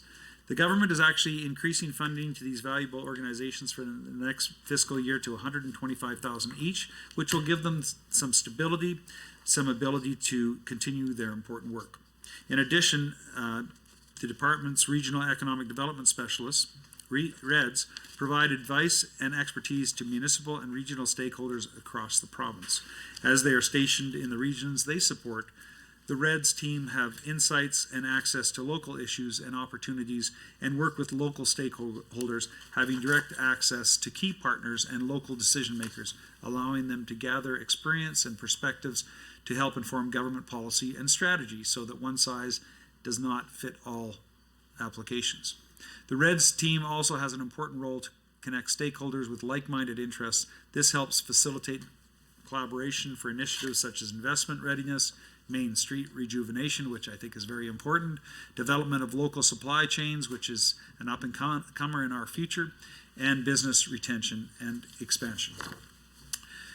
Now, I would like to go just for a minute, and since you separated the questions from NADC from the north, I will tell you that I don't think anything's more important than our north. I know that our land mass is huge, our population is small, but the amount of economic benefit that's driven out of there and the opportunity for people, one of the questions from the previous questioner was in relation to how we deal with the negativity of some of the fallout from COVID and just how people are not as positive as they once were, or optimistic as they once were. Well, they should be optimistic because the truth is here, and Alberta is doing very well. We are number one on weekly earnings. We are number one on in-migration. We are doing incredibly with venture capital. We're year over year setting records. Alberta is the place to be, and Alberta's north is the center of that. So I would just like to say that to you. But in getting to the film and television tax credit, and I'm not a big believer in tax credits for the most part, but in this particular case, if they don't spend it, they don't get any money. And we get somewhere about a 4-to-1 ratio on return on investment. For every dollar spent, we get about $4 back in investment in the economy. Some estimates even put it higher than that. And I think it's a great opportunity because remember, these film and television tax credits are for one-off situations. They're for somebody that's got a project, they're gonna come in and do that project and get that project done, and they decide where to pick that project based upon economics, which pretty much all companies do, including the film industry. So it's very good to see that because they get the advantage of what is great in Alberta, which is not just the people, but the outside experience, the opportunity, whether you're down in Canmore like I was yesterday in one of the most beautiful areas, or up in Grand Prairie or Fort McMurray, they get the opportunity to film what other people only dream to see, and it brings the world to Alberta and brings Alberta to the world. The government of Alberta is committed to growing our cultural business industries, and as part of this commitment, we implemented that tax credit program. This was in response to industry stakeholders' feedback that highlighted the important role incentive programs play in sustaining existing screen-based sector industry jobs, as well as helping to diversify the local economies. As I mentioned earlier, a lot of the filming is done in rural Alberta, which brings wealth to rural Albertans, and some of those areas are through the situation with coal and the closures of some of the coal mines in rural Alberta that was done by the previous government. We've seen some communities not do as well as others, so this gives them the opportunity. For instance, in one particular case, they built a fire hall in Drumheller, and the film industry continues to build some infrastructure right across Alberta. Tax credits remain the industry preference incentive for medium and larger productions as they provide greater funding certainty and timely approvals, as well as reduced administration burden on red tape. And we don't want to spend any money or time on things that aren't necessary, and in this particular case, this works very well for this industry. The tax credit itself works like this. The department administers the program, targeting the medium and large scale productions with total production costs over $500,000. It offers a refundable Alberta tax credit of 22% or 30%, depending on the eligible Alberta labor and production costs. To be eligible for 30% tax credit, applicants must meet the additional requirements related to copyright ownership, producer residency ownership, and a minimum threshold for Alberta-based costs. So the more Alberta you are, the better you get back. from the government, and I think that makes a lot of sense. Eligible corporations apply to the program prior to filming. They receive the minister authorization to participate in the program and have up to 42 months to complete their production and request a tax credit certificate. Upon review of the audited eligible expense for completed productions, applicants receive a tax credit certificate approval. The province's Tax and Revenue Administration then issues the associated refund as part of the corporation's corporate tax filing, net of any corporate tax owing. So it works that way, and I think it works very efficiently. And as you can see, we're very competitive on the international scene. We're very competitive in North America. And up to now, Georgia and other jurisdictions have been receiving an unfair amount, and we're now competitive, and we're getting Hollywood's attention and the world's attention on Alberta, which is great. Now, you also talked a little bit about, I want to let you know that the department is going to conduct a review of the bursaries, and so it remains effective in achieving its outcome, and I think that was question number 3. The return service agreements not being enough, I would agree with you on that. I think that if people receive money from the government of Alberta, they should stay in Alberta and work it off and make sure that they contribute more to the people of Alberta, because that's what it's all about. We're here for Albertans. And I think you also mentioned a couple other questions, but we deliver the NADC bursary program on behalf of the government, and it is a flagship program. It helps attract and retain those skilled professionals to grow and diversify the northern economy, and keeps the kids here. My son moved to Edmonton for university, and he's still here. That is an issue, and we've got to look at other ways to do that. And I only have a few moments left, but I want to let you know that Alberta post-secondary students who are interested in working in northern Alberta are eligible for the NADC bursary program. So I would encourage anybody listening right now, I'm sure there's thousands of students listening right now, I would encourage them to apply and move up to the north, because if you want a great opportunity, if you want a great place to raise your children and to live, the greatest place in the world, it's northern Alberta. Thank you for your time. Thank you, Minister. That concludes the government member's first block of questions. Is there any other member from government? Sorry about that. Go. 10, 9. You have the time, Minister. Well, I would just say that Alberta is the best place to live in the world, and northern Alberta provides more opportunity than anywhere else. And working together, that's what it's all about. Thank you. That concludes the government member's first block of questions. Now we move to 5 minutes of questions from the official opposition, followed by 5 minutes of response from the minister. As mentioned, members are asked to advise the chair at the beginning of the rotation if they wish to combine their time with the minister's time. Member Gray, would you like to combine your time? Sure. Minister? Block time, please. Yeah. Thank you. Thank you. Go ahead, member. Thank you very much. I have just a general question for this block to start off with. On page 154 of the fiscal plan, which shows Schedule 6 of operating expenses, where we can see targets for future years.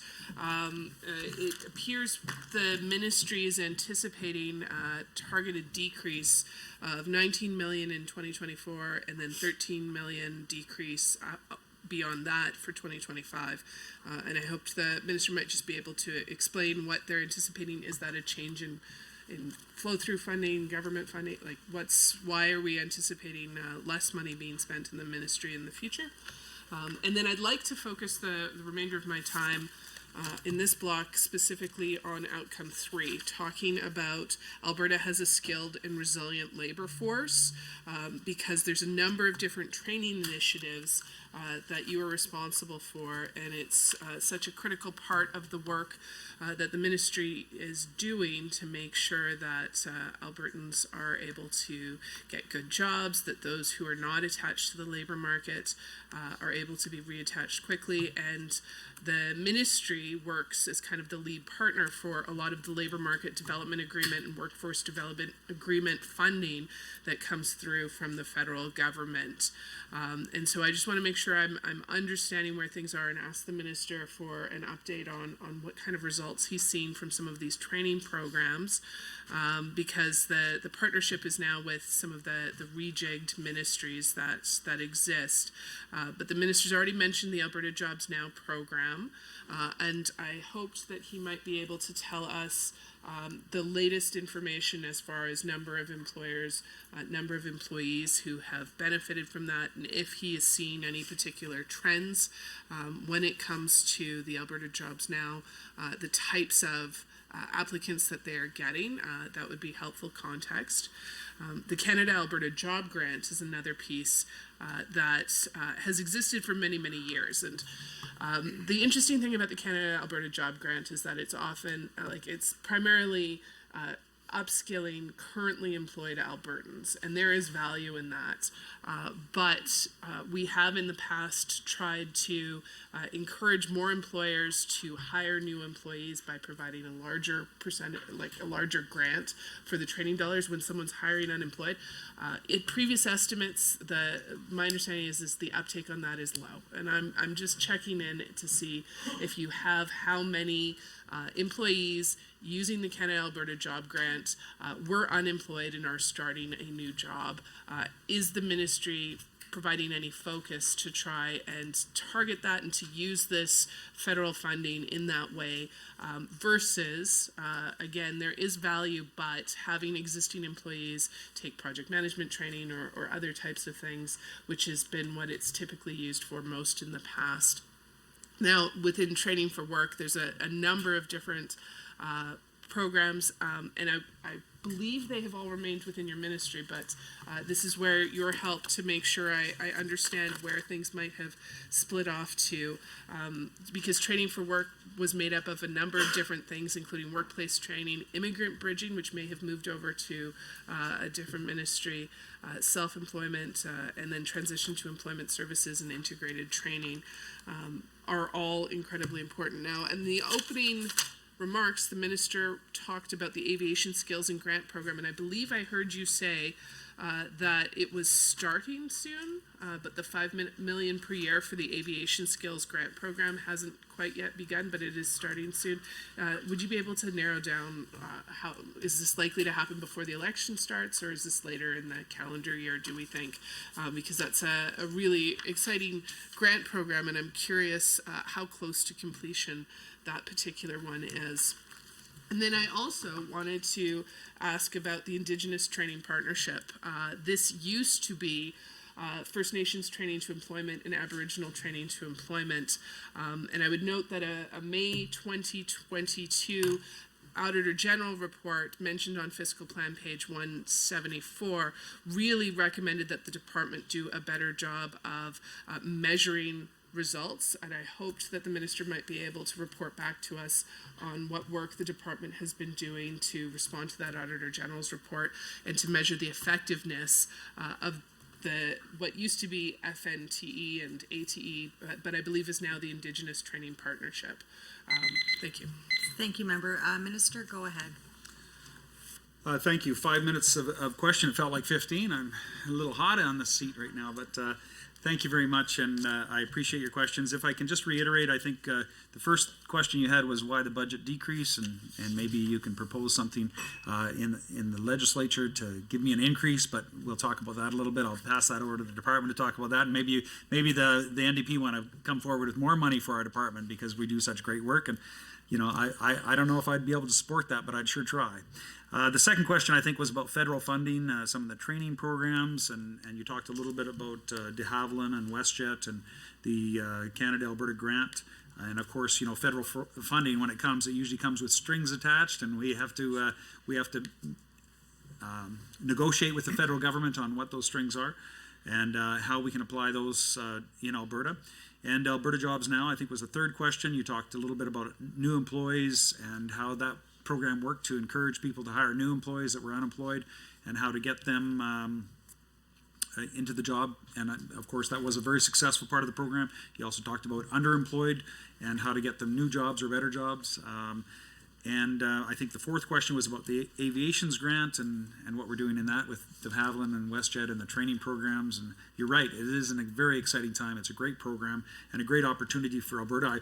I some years ago, as a federal member of parliament, tried to get Air Canada to move their maintenance center from Montreal to Fort McMurray, and they weren't prepared to do that. I was kind of surprised at that, but maybe we'll have more luck once we become the center hub for aviation in North America. That's what I'd like to see Alberta be. And the fifth question was it revolved around Indigenous training partnership, how we measure results, and of course that's public accounts. They would have to respond to that, but I will tell you that as you know, as a previous minister, that the department continues to work to be better, continues to monitor itself, and to get things in the place that they can always brag about things over last year, and I can assure you that nothing has changed in that. I'm going to turn it over to my officials in relation to the budget decrease, because I start to tear up when I hear things like that. So. Thank you, Minister. Thank you, member, for the question. And so, Madam Chair, I'm just going to refer to page 84 of our business plan and the statement of operations. And so, the question was the budget decrease that we're seeing under our expense line item over the next couple of years. And so, in the statement of operations, again, our consolidated total expense for the 23-24 estimate is just under 374 million, and then as mentioned, it drops down to 355 million, and then just under 342 million. And so the big changes that we're seeing there, if you were to go to line item or program 4, strategic economic partnerships, that's where the decrease first starts to occur. And so in the 23-24 estimate, one of the largest pieces of that line item is the film and television tax credit with a budget of 125 million. Then moving into the 24-25 and 25-26 fiscal year, the tax credits program's budget decreases to 105 million. So the $20 million decrease there is the primary change that we're seeing as that moves along. And it is tied to, the budget change there is tied to the anticipated productions that we have approved at this point in time. And so the spending there is linked essentially to the productions queued up within that program. Then the other program that has sort of the other larger change, I would say, is our program 2, workforce strategies. It actually increases in the 24-25 target year, and then it drops down to about 114 million in the last year. And the primary reason for the ups and downs there is we're winding down the Alberta Jobs Now program. And so as that program progresses over the next 3 years, it actually ends in the 25-26 year. So the funding is reduced to 0 in that year, but it will go from about 4.5 million down to about 2 million in the second year. And then the other reason for the ups and downs is our coal workforce transition program. And so each year we align the budget of the coal workforce transition program to again align with the anticipated layoffs of coal workers. And so that program's budget moves up in the 24-25 fiscal and then goes back down again in the 25-26 fiscal year. And that essentially encompasses the primary changes and the reasons for some of the ups and downs in the statement of operations. And I've got 11 seconds left. I will just say that I would be happy to provide this information offline. We have a great news story in relation to Alberta Jobs Now, and I'd be more than happy to brag about that offline. Thank you, Minister. At this point, I would like to call the 5-minute break, and we will be returning at 10:52.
Thank you very much. I would now like to resume the meeting, and it is the government members. Member Roswell, go ahead. Would you like to combine your time, or? No, I'll do the block. He seems to be working pretty good with that, so. Thank you. Go ahead. Just, you mentioned, how many jobs have been created in Alberta, like 12% of the population and 25% of the new jobs, and about 114,000 more jobs over last year is quite an impressive number. And, Alberta's leading, Canada out of the pandemic. And, and there's, we got a lot of, job growth, and then our problem is trying to get people here in the first place. And our advantages, like the Alberta advantage of low taxes, reduced red tape, affordable housing, and world-class education system. And I've got an example of that. My family had a child graduate in BC, and her in the Lower Mainland, and when she was talking to her classmates, she said, they are all talking about that. They said, well, maybe we should go to Alberta. You got higher wages, lower taxes, and you can buy a house, right? So it's I don't know how many made that move, but they're at least talking about it. We know that small businesses are critical marker of the health of the Alberta's economy, and small businesses specifically. So in key objective 1.3, you talk about engaging with businesses and stakeholders to develop and implement policies that create an environment that attracts investment and job creation from across Canada and around the world. So when you're dealing with entrepreneurs considering starting a business here, I'm just wondering how you go about engaging with small businesses to find out what they need, and what supports are in place for small business to help them be successful. There's that big step to start a small business is a scary one for most people. I've been there myself, and it once you get over that hump, away you go, and you just do your work, and hopefully you're successful. So, and what steps has Alberta taken to create a better environment for small businesses? I know there's a few mentioned there, but if something beyond that. And how can small businesses support their staff with training and skill development? Is something you've talked a little bit about, but if you want to expand on that, that'd be great.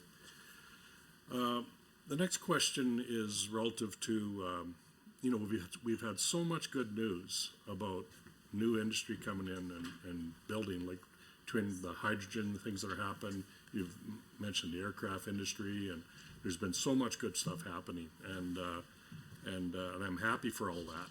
But I know in my discussions back in my constituency, we always look at, well, what about rural, and how are they doing, and what can we do to get things to set up and operate out in rural Alberta. So there's again in the business plan on page 81, you talk about engaging with business and stakeholders to develop and implement policies that create an environment that attracts investment and job creation across Canada and around the world. So I'd like to ask, what are you doing to encourage businesses to come to rural Alberta and create a good news story for rural Alberta? And I was talking about my family quite a bit today, but I had another daughter who was working in Edmonton here, and it was downtown Edmonton, and the pandemic forced her to work from home, and then she moved back out to where we live, or what was going to, and she asked if she could keep that same job there, and they would let her. So the fact that you can do all this stuff online and be productive has really made a difference. So that's maybe, I hope that continues, so we can have some of these really good jobs that can be done from a rural location. And how will economic corridors, we've talked a little bit about that, help bring businesses to rural Alberta. And I'd like you to talk about RETAs and, how, are they good? Are they useful? And do you have some success stories of how RETAs have helped out some of the rural areas, attract business and identify businesses that could come and then go out and get it. So if you can talk about Rita's a little bit, I'd appreciate that. Thank you. Thank you, honorable member. Minister, go ahead. Well, I heard a lot of questions there, and I don't have a lot of time, but I'm going to try to get to what I call the meat and potatoes, and I think small businesses are that. I've owned and operated over 20 small businesses. I know they're very difficult to start. I know they're very difficult to run and operate, and they're even more difficult to be profitable. So all of the small business supports, I think MLA Roswell, what you actually asked me was the supports that the government provides, the partnerships that we have, and in fact, REIT is our partnership. I want you to know that. And the net in-migration for businesses, what we're doing to encourage them to come to Alberta, and not just in Canada, but the world, and how we do that. What we can do for rural Alberta, the supports for that. You talked a little bit about economic corridors and a little bit about REITAs, but I think I'm going to focus on small business because I only have 4 minutes and 14 seconds left. And I want to let you know that the department has a team of advisors that interact with entrepreneurs through a series of opportunities. Inquiries received through the department's BizConnect webpage is one of them, a written and telephone action requests received, and attendance at small business events. And I wanted to post up a 1-800 number on the page right now so that people could do exactly that and contact the department. But there are ways to do so, and I would suggest through the web page would be the best. The team advises entrepreneurs based upon the information we receive from small businesses, service providers, and partner organizations, associations, including the Chamber, small business associations, downtown business associations, etc. We also share information on issues and challenges that small businesses are facing, whether it be COVID or something related to COVID, employment, etc., as well as the opportunities that might be out there that they can take advantage of. Their information is also gathered and relayed to decision makers and or ministerial counterparts to guide policy decisions as we go forward into future programs. And you can see that as you see the funding envelopes come out for COVID, Jobs Now program, and different programs. They're geared towards what we hear, and how we react to that is based upon the partnerships we have. As an example, the department recently supported the Parliamentary Secretary for Small Businesses in his stakeholder engagement. He went and did outreach for small businesses, even in Fort McMurray. I attended that there, and he went right across the province. And during these engagements, we were able to hear about the issues, challenges, and opportunities faced by small businesses, and they are large. Business Link is also an opportunity for small businesses. It is a not-for-profit organization funded by both the federal and provincial government. It is available to small business owners in Alberta and provides one-on-one free advice, coaching, and information on supports, and includes financial resources. Futurepreneur Canada offers loans up to $60,000 to entrepreneurs age 18 to 39 as part of their loan programs. Entrepreneurs are also paired with business mentors to help support their entrepreneur efforts, and that's Futurepreneur. And Community Futures, which many people know about, has 27 offices located in rural Alberta, and it goes to help rural Albertans and the communities and assists rural Alberta entrepreneurs with guidance, business loans, training, and other free resources. It provides flexible loans up to $150,000, business tools, and expert guidance on how to improve business plans or marketing strategies. The Digital Economy Program, DEP as it's known, is a free service funded by the Government of Alberta via Business Link. And it's to help job creators take their businesses online. The program is open to home-based or commercial business registered in Alberta. The Canada-Alberta Job Grant is an employer-driven training program where government and employers share the costs of training new and existing employees. Government is providing up to $300,000 per year per employer to help train new and existing employees. Alberta Export Expansion Program provides funding support to Alberta small and medium-sized entrepreneurs, municipalities as well, and industry associations, Indigenous communities, and economic development organizations promoting Alberta exports through outbound international business travel and bringing international buyers to Alberta. And I can assure you that, for instance, Korea, where I recently made a trip, is desperate to have Alberta exports and to be part of the Alberta economy, because they've even heard as far away as the other side of the world how great Alberta is doing. Now, you also asked what Alberta has, what steps we've taken to create a better environment for small businesses. And banks and forecasters, I'm pleased to say, are saying that Alberta's economic growth will be among the highest in the country in 2023, and it's no surprise that it will be. The Canadian Federation of Independent Businesses ranked Alberta #1 among provinces in red tape reduction. We've got an A-, the highest mark out of any province, and that's seeing a reduction of somewhere between $2.1 and $2.2 billion in savings to small businesses, because filling out paperwork takes time. We continue to focus. Thank you, Minister. Thank you, Minister. I'd just like to note for the record that after the break, I moved to government members as there was no independent members in the room. And I'd also like to apologize to Mr. Nielsen for not allowing an opportunity earlier to introduce yourself, but I would now invite you to do so for the record. Well, thank you, Madam Chair. Good morning, everyone. Chris Nielsen, MLA for Edmonton Decor. Thank you. It is now the official opposition's time, and Mr. Billis, would you like to combine your time with the minister? No. Thank you. I mean, I would, but I know the answer. Thank you. Go ahead, please. No, but having said that, through you, Madam Chair, to the Minister, I do appreciate your answers here. I wished that was uniform across the board. I've had less luck with some of your colleagues, but in all seriousness, do appreciate your attempt to answer questions, and so thank you for that. I want to talk a little bit about the regional economic development resources, and Minister, earlier to a government question, you talked about NRED, which I think is a great program. If you can just reference which line item it is in your budget and what the total dollar amount for 23-24 is. Sounds very much like the old CARES program, which of course your department will be very familiar with as they created it, the Community and Regional Economic Support Program. So if you can just talk a little bit about how the program works for members around the table and those listening at home. The former program was to support regional economic development, and so the government of Alberta played the role of funding up to 50% of project proposals. What I loved about that program, and I will thank you in advance, Minister, if this is a similar program, is that it's really the local communities that decide what the initiatives are. It's not someone sitting in Edmonton deciding how the rest of the province should diversify its economy. So appreciate that. I know that you referenced the Alberta Export Expansion Program. I am aware that that's in the Trade Ministry, but I'm curious, Minister, if there is any funding in your department for EAP. I will be asking the Trade Minister this evening about that program. Again, happy to see that program continue. Another example of supports for Alberta companies to export to new markets. So that's fantastic.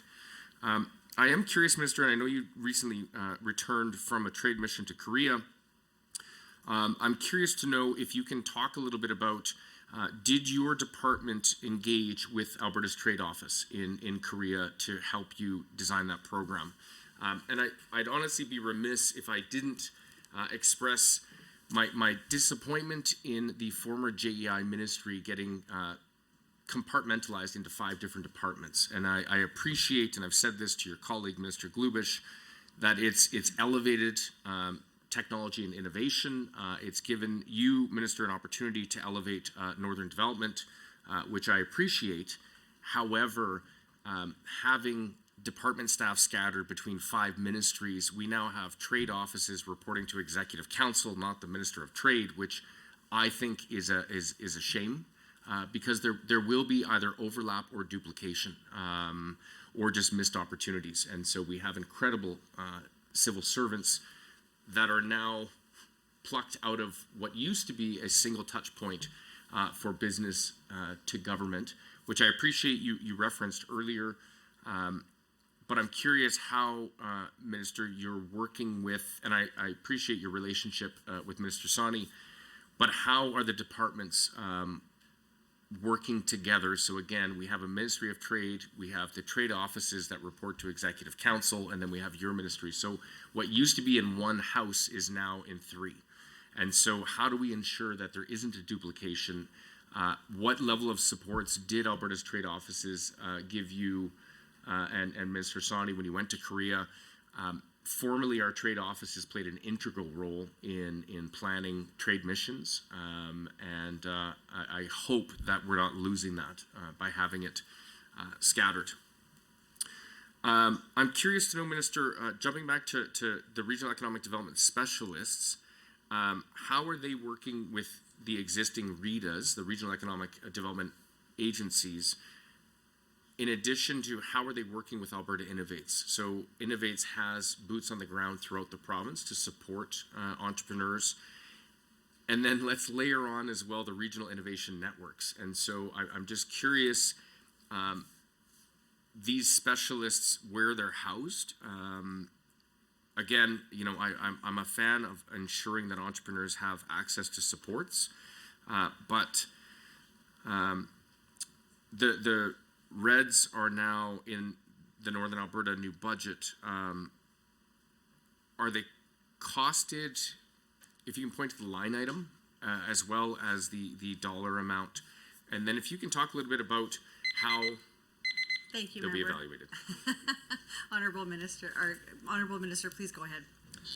Thank you so much. And yes, I think what you asked me was in relation to NRED and the CARES program and about local communities, and I know that's a big concern to you. And when you said, you know, you don't want people in Edmonton making decisions for rural Alberta, I agree with you. I think that's one size does not fit all, and we need to make sure that the local decision-making has as much emphasis as possible so they can make the decisions that are best for them and their taxpayers. The second question was in relation to Alberta Export Production Program and the Trade Minister, and of course that is with the Trade Minister, and we work, as I mentioned, very closely together in relation to that and other programs. You mentioned the Korea Trade Mission, and I could spend all day on that and how great it was, how amazing the opportunities are there for Albertans to be part of that and to make sure that we take some of the technology that's there back here. I think we can always learn.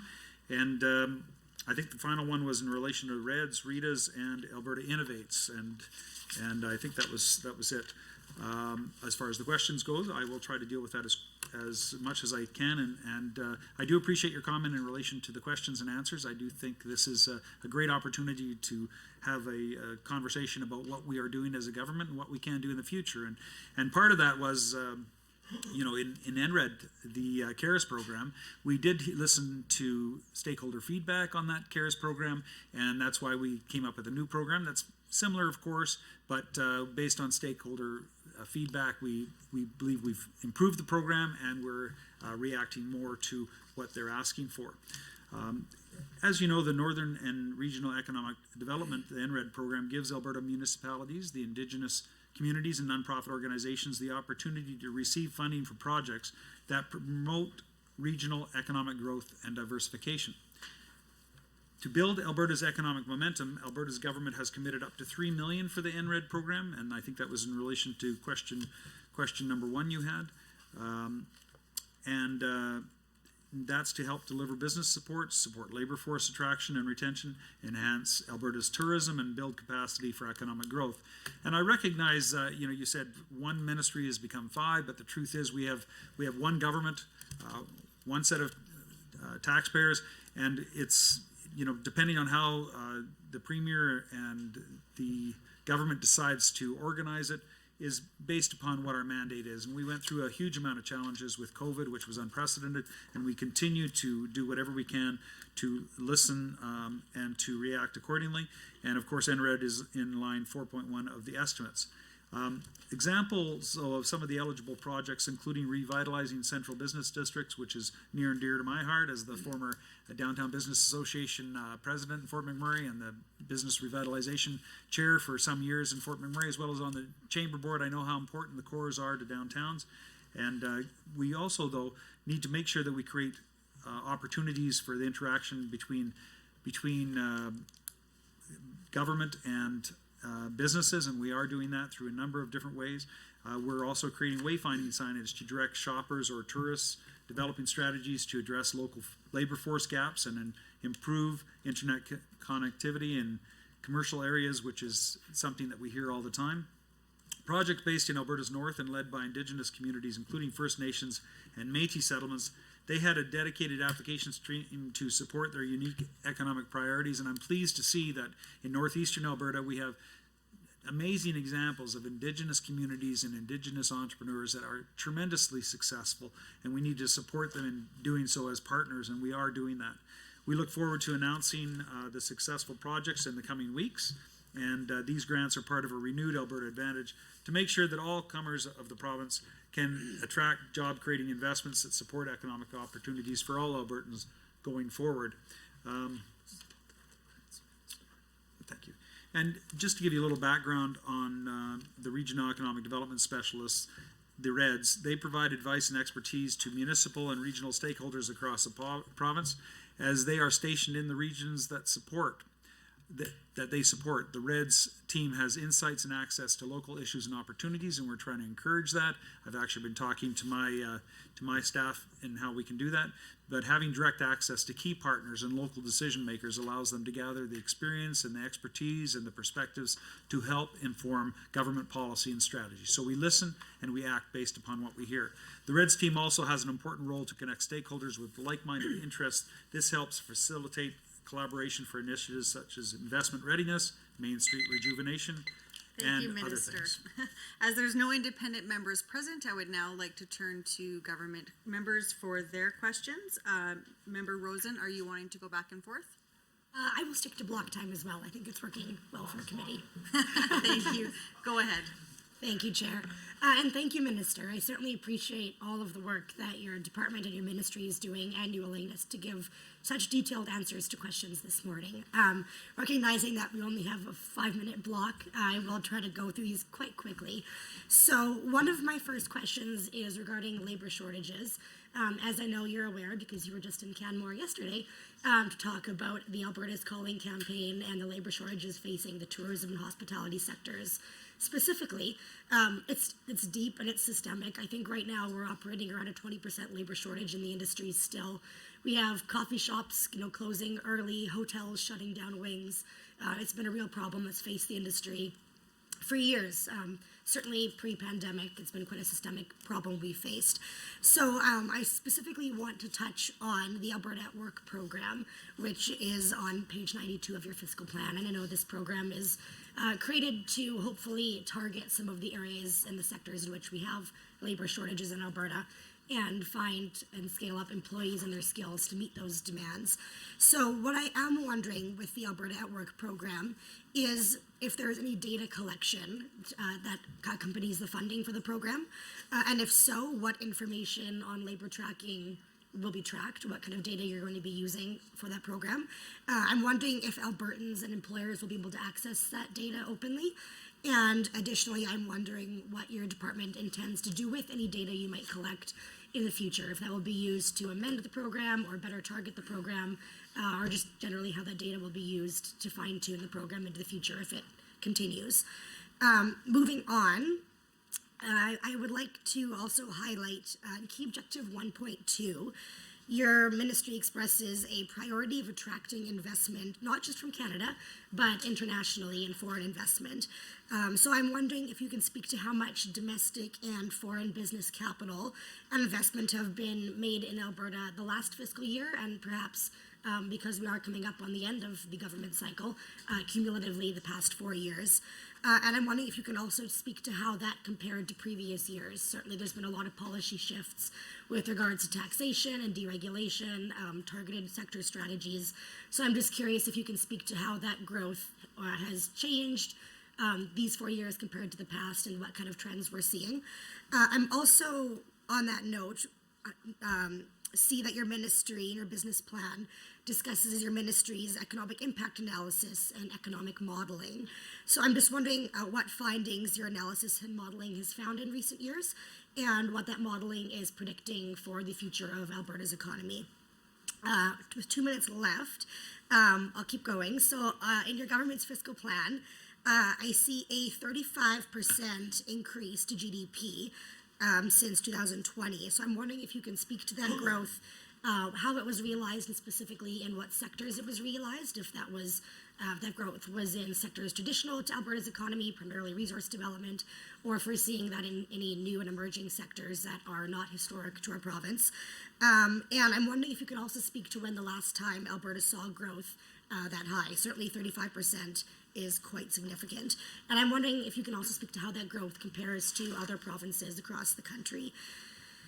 My last question, I suppose. So, in your government's fiscal plan, there is also a $200 million increase to personal income tax revenue, which is interesting, considering that we actually recently, I think perhaps through this budget, are lowering the income tax by re-indexing it to pre-inflationary levels. So I'm wondering if you can speak to that income tax increase that the government realized. Is that reflective of more Albertans working, or where did that increase come from? And if so, I'm wondering if you can just highlight how many jobs have been created in Alberta the past year, and perhaps more broadly the past 4 years. As well, I see that your fiscal plan, that'd be pages 40 to 41, tracks job vacancies. We see, I'm just looking here at our numbers, I believe last year they reached over 100,000, which is nearly double what they were just a few years ago. And even with significant increase to Alberta's net immigration, we are still seeing increased job vacancies. So I'm wondering if you can speak to that and wonder if that is a sign of Alberta's economic growth, or what the cause of that number of vacancies is. And more specifically, I suppose as well, what sectors we're seeing those vacancies in, and what industries. And with 11 seconds, I will not ask my final question because I know that I won't get it in. So thank you. Thank you, Member. Minister, go ahead. Thank you so much. I think, MLA Rosen, what you asked for in essence was, what we're doing about the labor shortage. And I know you have it acutely in your writing, and you've mentioned it to me several times about what we can do and how do we get more people to fill all the jobs that are available down there. And I will assure you that this government is doing everything it possibly can. We have great news stories. Alberta at Work was obviously ahead of the curve of other provinces and other jurisdictions in relation to COVID and the response to that, and we had great successes on that. I think that was one of the first questions you had, how we're addressing it, the access to data and how we do that. And you did mention Alberta is calling, and Alberta is calling. We have a great news story. You also asked about foreign investment, and I'd like to talk a little bit about Korea and what we did there, just the tremendous opportunities there. And, you talked a little bit, without saying it, about the just transition from the federal government, and I would like to talk about that too. And I'll try not to become too political, but I certainly think, as I mentioned before to the NDP questioner, that one size does not fit all, and the more decisions that are made locally, the better off we are, and I wish the federal government thought that as well. Because, we're not going to allow just transition of our jobs. We're going to make sure that we do everything we possibly can to meet the requirements without seeing our labor force become extinct. The oil and gas sector is the strong economic generator for the entire country, and it certainly gives us the best quality of life in the world right here in Alberta. But I won't waste any more time on that. I want to make sure that I deal with as many questions as I possibly can. I want you to know, first of all, that beginning in 2022, as you know, we committed $600 million over 3 years from 2022 to 2025 to support workers with skills development, training, and wage programs, as well as enhanced labor market information. Each funded ministry is required to report its results, and for Jen, the early successes include the Alberta at Work funding for Canada Alberta Job Grant, providing skills training for an additional 3,500 Albertans. 13 projects were approved for funding across 3 streams. That's supporting a range of industries, including food service and hospitality, which I know is near and dear to your heart, the supply chain, forestry, tech, and trucking. And we've had some questions on trucking, and I would say that we've made some great strides relating to Class 1s and Class 3s and making sure that more people are working. As part of the Alberta at Work initiative, the Indian Resource Council, the IRC, will deliver the environmental monitoring and drone technician program training to 80 Indigenous participants to build rewarding careers in environmental monitoring and technician positions, and help growing the workforce demand for well site reclamation in Alberta. And I know that's a big thing in my area, as it is in many areas across the province. You also asked about foreign investment, but I want to talk about our labor force, which was undergoing significant transition due to the combined impacts of the shifts in oil and gas and the COVID pandemic. In fact, 2020's Alberta's unemployment rate reached 15%, and right now it's at about 6%. We're doing great, and that's why the net migration numbers are staggering, and we still are keeping an unemployment that is relatively low compared to other jurisdictions. And Alberta has been very successful in coming out of the pandemic with an economic recovery plan, and now, as I mentioned, unemployment is right under 6%. Now, I am going to go to your next question, which was how much domestic and foreign business capital and investment have been made into Alberta in the past 4 years. I think that's more or less what you said. The government has rebuilt an investment ecosystem that attracts job-creating investment into Alberta and contributes to economic growth. And I know that because my phone does not stop ringing from people that want to come to Alberta and invest multi-millions, if not billions of dollars in our great, highly educated workforce. They know that we have here in Alberta some of the most affordable housing in the entire country, whether it's in cities or rurals. You can sell your house in Toronto or Vancouver, move to Alberta and buy five houses.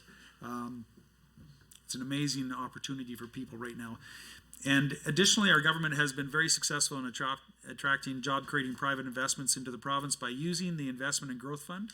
And I know the department works closely with these individuals and corporations to come here. The government of Alberta committed $15 million annually to fund the IGF, and the first program of its kind launched in Canada to incentivize companies to locate impactful investments in Alberta, and we've seen some of those examples here. While timely aggregate foreign investment figures are not available, Alberta is seeing the highest level of non-residential investment, which includes both from domestic and foreign sources, since 2015. And Alberta has seen record levels of venture capital investments. I think it was over $750 million this year, and I think this is the 4th or 5th year we've set a record here in Alberta, so we're very excited over that. And over the past year, 4 years, Alberta has seen over $227 billion in non-residential investment. At this time, we'll move to members of the official opposition, and I'm going to guess you want to use block time. Member Billis, go ahead. I don't think we're going to change at this point in the game. So a number of questions just off the top, Minister. Is it possible to share who received the Workforce Strategies grants? If you can provide a little bit of details. That's one of our stakeholders is curious to hear that response. And then I'm going to jump over to the Strategic Plan Priority 1, Objective 7. It's under the Ensuring the Health and Integrity of Alberta's Environment and Ecosystem on page 14. And I'll read the paragraph from that page. Securing Alberta's position as a leader in regulatory assurance through the Regulatory Transformation Project. Alberta supporting community and economic development while maintaining high-quality environmental health in Alberta through legislation, policies, and plans. Once fully implemented, the RTP will provide outcomes-based approaches to decisions, be impartial, transparent, and agile with clear accountability, a common risk management framework, and enhanced stakeholder awareness. So I'm curious, Minister, where the Regulatory Transformation Project is living. Is it public? If it's not, will you make it public? I am a big fan of outcomes-based decisions, but I'm just curious who's making them, or what is the rubric or the metrics, or how decisions are being judged or evaluated. If you can talk about how much of your budget is allocated for this, and if you could point to the line item, that would be fantastic. Under the Strategic Plan Priority 2, the objective of making life more affordable, page 19, implementing regulatory approaches, program delivery models that reduce unnecessary government oversight and emphasize outcomes. By focusing on outcomes, government's getting out of the way of job creators, allow them to continue to grow their businesses while improving services. And it talks about a modern regulatory environment. I'm curious, Minister, what your ministry is doing to help government achieve this objective. Again, if you can point to the line item in your budget.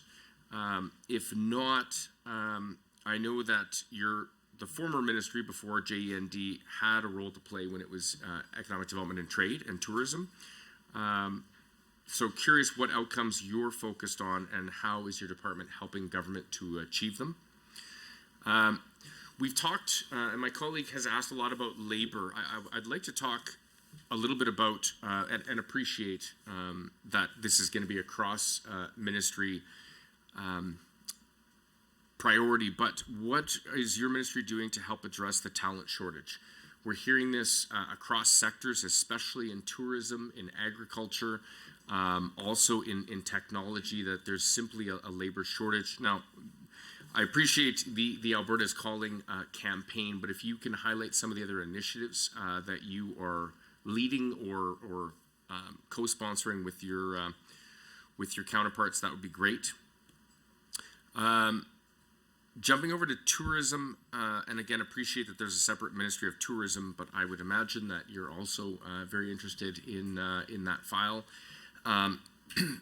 So there was a report from the webpage that talked about the economic impact of tourism in Alberta by region, and I'm just wondering if you have any updated information or relevant information for those that are interested in working in the tourism website. I will ask your counterpart, Minister Lowen, tomorrow evening about this. But again, if you have any comments that you can make to that specifically, that would be wonderful. If you can also talk a little bit about Calgary. Calgary has the highest unemployment rate in Canada, sitting at 6.6%. This is obviously a significant concern for all of us. I'm curious if you have within your ministry any line items as far as how to help bring jobs to Calgarians. What is the government strategy? I know that Ontario and British Columbia are experiencing the highest rates of employment in Canada, and curious if you can comment on that and reference why Alberta is not leading that pack. The Economic Weekly Review indicated a significant decline in commercial intentions in Calgary in regards to building permits. Again, Calgary is notably worse off than other parts of the province. So what is your commitment to supporting commercial growth in Calgary and the rest of the province? Thank you. Go ahead, Minister. Thank you, Madam Chair. And I think what I heard you ask about, first of all, was workforce strategy grants. Secondly, Objective 7, which is, of course, the ecosystem and environmental health and the regulatory environment related to that. And the third was, and I'd put these together as the Alberta is Calling, along with Calgary, along with Edmonton, our cities, and you talked about and asked about tourism, and I've got to give that, of course, to Minister Lowen for that, and you'll have to ask him on that. I would like to start a little bit just with Alberta's advantage, the renewed Alberta advantage, and talk about that a little bit, because I think that's so important right now. And you asked about what we're doing for Calgary, what we're doing for Edmonton, what we're doing for Fort McMurray and Grand Prairie and all the other cities here, because it's not just the major cities that are having some form of restructuring after COVID, and they're not just some of the issues relating to what's going on federally. The renewed Alberta advantage is for every Albertan, every city, every town, whether you live in rural Alberta or in the major cities. I want to talk about it a little bit. So we still have what Ralph Klein described as the Alberta advantage, with low taxes, no sales tax, and a business-friendly government. But we still have all of that stuff. But now we have added the youngest and most vibrant and most highly skilled workforce in Canada. Comparatively very affordable housing, as I mentioned before, an ever more diversifying economy, diverse cosmopolitan and livable cities. I think Calgary has been voted consistently over the years as one of the best, most livable cities in the world. I think last year it was #1 in the world. Diverse populations that want to come to Alberta, that want to be part of this. A booming venture capital sector. I've mentioned that we've seen records over the last 4 years. World-class research universities that are getting tremendous investments, as you saw in this budget from this government. And accessible, affordable, and high-quality childcare is also part of our mandate to make sure that everybody can participate in the workforce as they want to. The cleanest land, air, and water in the world, and the wonderful can-do spirit of almost 2 million more Albertans who live here than did in the 1990s. Now, I say all of that because that belongs to every Albertan, and every Albertan can take advantage of that. And we have to recognize that as we move forward for Calgary, because Calgary saw a tremendous restructuring on offices, and we will see a change, I think, over time, but that might be painful for some people, and we're trying to reduce that pain by making sure the government and the department allocate their time by listening to the stakeholders and addressing those particular stakeholders where they need to be addressed. And that's what we've done in some of the things, including the employment and training supports and Alberta at Work. Sounds good. I want to let you know, first of all, that I can't talk about the workforce strategy grants and who the recipients are because I don't have that at the table today. Oh, actually, he does have it. Information has changed in the 2 minutes. But let me turn it over to my officials and let him deal specifically with that. Thanks, Minister, and thanks, Member. And so through the chair, we do have a couple examples of some of the recent recipients of our workforce strategies grants. I'll focus on a couple of the higher level ones. So, for example, the Edmonton Mennonite Center for Newcomers. They were a recipient of a grant of just about 1.3 or just over 1.3 million. And the purpose of that will be to build essential and occupational skills to enable newcomers and others with barriers to employment to build careers in the food service industry.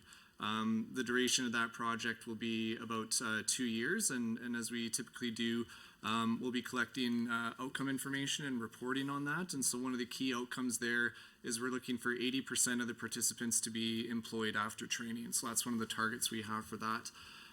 Just really quickly, another big one is with an organization called Prospect. And so the project there is going to be about a $1.2 million grant, and the project will be addressing long-term unemployment through an industry partnership designed to deliver a multi-pronged integrated workplace learning and employability skill development program. So there's quite a bit there, and the area of focus is for the hospitality industry, again, to address labor shortages. So something that we've discussed before, and that's a big goal and major objective for the ministry.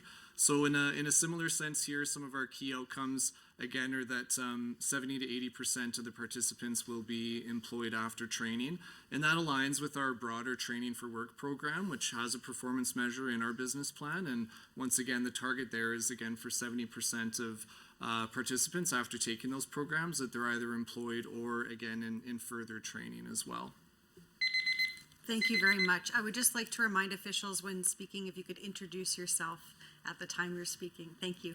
I'd now like to turn it over to the government members as there are no independent members. And Mr. Stefan, are you wanting to go back and forth with the minister? No, I can do block. Thank you. Go ahead. That's great. Thank you, Minister, and I'm really grateful for the opportunity to actually ask questions of this ministry. Jobs in the economy. I know during the last election, this was probably the biggest issue for Albertans. We have prosperity and freedom that we have enjoyed so much. It's our legacy, it's our inheritance. And as I was knocking doors of the individuals and families in Red Deer South, there were too many individuals who are unemployed or underemployed in Red Deer South, like many areas in Alberta. Many of the families and individuals depended on their livelihoods directly from the oil and gas sector. And frankly, all Albertans are benefited, if not directly, indirectly, from the benefits of a strong oil and gas sector. And unfortunately, under the prior government, we saw actually a net decrease, as I understand it, in private sector jobs. And I would be sure interested to hear from a comparison perspective, in terms of a contrast, what is the current, over the term of this current government, what is the change in private sector employment when you compare it to the prior government, and how we saw so many, as I understand it, either a flat or even perhaps a net decrease in private sector jobs in Alberta. And to me, I mean, that's a number. But to me, that really reflects actually under it, those are individuals and families that frankly suffered quite a bit. I know as you're trying to provide for a family, all families have different challenges and circumstances under which they suffer and struggle. But if you're not able to provide for your family, if you don't have that self-reliance, that makes things so hard with that from a personal perspective. And I would sure be interested in your ministry to see how over the past 4 years we have generated so much hope for Albertans compared to over the prior 4 years. The other thing that, so that's talking about past Albertans who have lived here for a while. Something that I mentioned this yesterday as a member statement yesterday in the legislature, but I had an opportunity to go to a French immersion school a couple weeks ago in Red Deer South, and the gym was packed. And I felt impressed as I was talking to the young men and women in that gymnasium. I asked them how many of them had come to Alberta from a place outside of Canada. And Minister, about half of the young men and women in the gym stood up. And Minister, I felt so happy about that. And the entire gym actually started applauding because, of course, we admire the courage. It's hard to leave your home, perhaps under trying circumstances. It takes character and courage to come to a new place and to start a new life. And I love seeing those young men and young women who strive to do that. But Minister, I'd sure be interested in connection with the Alberta Calling initiative that we are having. Not only are we seeing record migration from within Canada to Alberta as a place of prosperity and freedom, but we're seeing individuals and families from outside of Canada coming to Alberta because it is uniquely a great place of freedom and prosperity, and we are so blessed with that. And I would be interested to know, in terms of helping meet our workforce needs, of course we're going to meet it from within Canada, but so many people are just attracted here to Alberta because of the place of freedom and prosperity. I'd be interested to also understand, we are succeeding. Many Albertans feel we are succeeding in spite of and not because of the federal government. I'd be interested in hearing from your ministry the perspective of how the federal government can, instead of being perhaps holding us back or dragging us down or seeking to drag us down with them, how they can actually be a partner in a positive way to not only bless Alberta, but Canada as a whole. Thank you, member. Minister, go ahead. Thank you, and MLA Stefan, I tend to agree with you in the federal government. I spent 10 years there, and they're there to help, but they don't do much helping for Alberta from what I've seen. But I will just tell you, just generally, it's true, during 4 years of NDP rule, we lost about 183,000 jobs here in Alberta, and it's a different philosophy, and I understand the different philosophy, and it was a new government, but we're not going to see that for a while as long as we have a UCP government, and we've seen just right now there's 100,000 job openings in Alberta. That's why we're doing Alberta is Calling. We're looking for people to fill those jobs, and there are jobs in every sector, as we heard from MLA Rosen. She needs a lot of people down in her area, and I can't imagine why anybody would want to live anywhere else except maybe Fort McMurray or Grand Prairie. But I will tell you, it's a beautiful area, and we need a lot of people here in Alberta. We need 100,000 people right now to fill the jobs. And it's also true that over the last 14 months, I think we've seen somewhere in the neighborhood of about 118,000 jobs created here in Alberta, and that's through amazing initiatives. Even with record net in-migration numbers, and we saw 33,000 people, I think, in the third quarter move to Alberta, choose Alberta as their home. Even with record numbers, our unemployment rate is still staying competitive with other jurisdictions, which says volumes about what's actually happening and taking place here. Now, you talked about Alberta is Calling. I want to talk just a little bit about that. As more jobs are created, businesses need more skilled workers. There's no question that people look at our low tax, low regulatory environment as far as making sure that we eliminate red tape and duplication of legislation. They want to come here, and they want to fill the jobs, and they want to create companies and create wealth. The Alberta is Calling campaign helps to fill those gaps, and what we're doing, and not all politicians in other jurisdictions like the Alberta is Calling, because they recognize that when you put up a billboard that says Alberta is Calling and has a great picture of what Alberta has to offer, people are coming here. And we need to make sure that we continue to encourage that, and we are more than competitive in providing what people want to have here in Alberta, and we talked about the renewed Alberta Advantage, but There's high demand sectors right now, like skilled trades in my area and Grand Prairie, healthcare, which is right across the province, and we've got to fix that, and we are moving in that way, in that direction, and I think we're doing great things in healthcare. But accounting and engineering and technology, all of those roles need to be filled. And in 2022, Alberta saw the highest employment growth in the country. In addition, Alberta had the highest net interprovincial migration among provinces, and it's nothing to sneeze at. We're very proud of that. I think the other questions you had were in relation to the federal government and the just transition, and I don't look at it very just when you take away people's livelihood. You mentioned it, and I think that the truth is that we've got to work with the federal government, but we've got to work in making sure we follow through with the objectives that they have under their constitutional jurisdiction. But we can do it whatever way we see fit, and we are doing that. We're getting. My trip to Korea, we looked at hydrogen opportunities, we looked at steelmaking opportunities, we looked at, right now we're looking for expressions on interest for a hydrogen corridor here in Alberta, making sure that we move to that net zero that the federal government wants us to move to as quickly as we possibly can, if that is indeed necessary, what it seems to, and we've seen the corporations of Alberta rise to the challenge. We've seen tremendous opportunities with hydrogen here. We have a feedstock called the oil sands that provides great opportunity for so many things to happen, and we are going to be part of the solution. We're going to lead the world on that. I also want to tell you that the Alberta Advantage, we saw the highest weekly earnings, continue to be the highest weekly earnings here in Alberta, right across the country. Even though some areas have changed, we have stayed number one, and we intend to stay as number one. Since January 2019, the amount of Albertans earned per week has actually gone up by 12%, and Albertans pay less in overall taxes.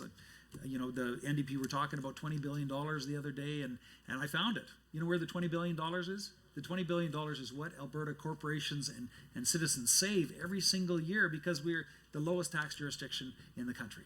That's where the $20 billion comes from, and that's probably what the NDP were looking for. In 2022, 2023, Albertans and Alberta businesses would pay at least $14.8 billion more in taxes if Alberta had the same tax system as other provinces, and that's not something that people can take lightly. We know it's very important. A couple earning, for instance, $75,000 with 2 children would pay $1,500 more in British Columbia and $3,900 more in Ontario. No wonder people are fleeing Toronto and coming to Alberta. Alberta has some of the lowest housing prices in Fort McMurray. I know I saw a house, 5-bedroom house go the other day for $250,000. At this point, I would now like to turn it over to the opposition, official opposition for their rotation. Member Billis, go ahead. Thanks. So, Minister, in my last 5 minutes with you, I just want to talk a little bit about the film tax credit, and again appreciate that it's working. It's working well. You've said this yourself. My frustration is that the government is picking and choosing which tax credits to implement. And so on the one hand, the government talks about how great the film tax credit is, which it is. And I applauded your predecessor on the introduction of the film tax credit that we didn't get over the finish line when we were government. Yet, the government, until the last moment, was going to introduce a digital media tax credit, which got pulled. And I know this for a fact, that it got pulled likely a week before the budget dropped. And so the challenge with that, Minister, is that that tax credit would have applied to post-production. So again, we recognize what the film tax credit is doing. That would have assisted on that end. As well, of course, many Albertans and people living around the globe are watching the series The Last of Us, which of course was filmed in Alberta, but again, based on a video game that should have been developed in Alberta, and those are permanent long-term jobs. So that's my preamble. Curious if we've heard from stakeholders that they would like to see year-round application periods for the film tax credit. And so I'm not sure if you can comment on that. Is that something that your department's looking at as opposed to the application windows? And then curious to know if the Alberta Film Tax Credit is combined with any federal film incentives, and is there a way to leverage programs federally to help make Alberta even more attractive? I know that tourism lives in another minister, but I'm just curious if your ministry, in conjunction with tourism, are tracking the tourism and productions as far as the impact. So when a film like The Last of Us or a series is filmed here, are we capturing the dollars? So the economic impact to the province from having those productions here. Again, I think, and I will ask this of your colleague tomorrow evening, but to try to capture the tourism benefit from the expansion of film within the province, how do we gauge that? Are they being tracked at all? As you're well aware, technical workers in the industry are needed. Many left the province years ago when there were cuts, and so I'm curious if you're working with the post-secondary minister to train and track graduates and workers in the film industry. Is there funding that's available? What kind of commitment can you make? Again, acknowledging that that you're working cross-ministry. Have there been ongoing consultations, reviews with partners to ensure that that we also have the right regulations and legislation in place? Are there any current barriers that are being faced that you could spearhead with your colleague, the Minister of Red Tape Reduction? I will also now jump to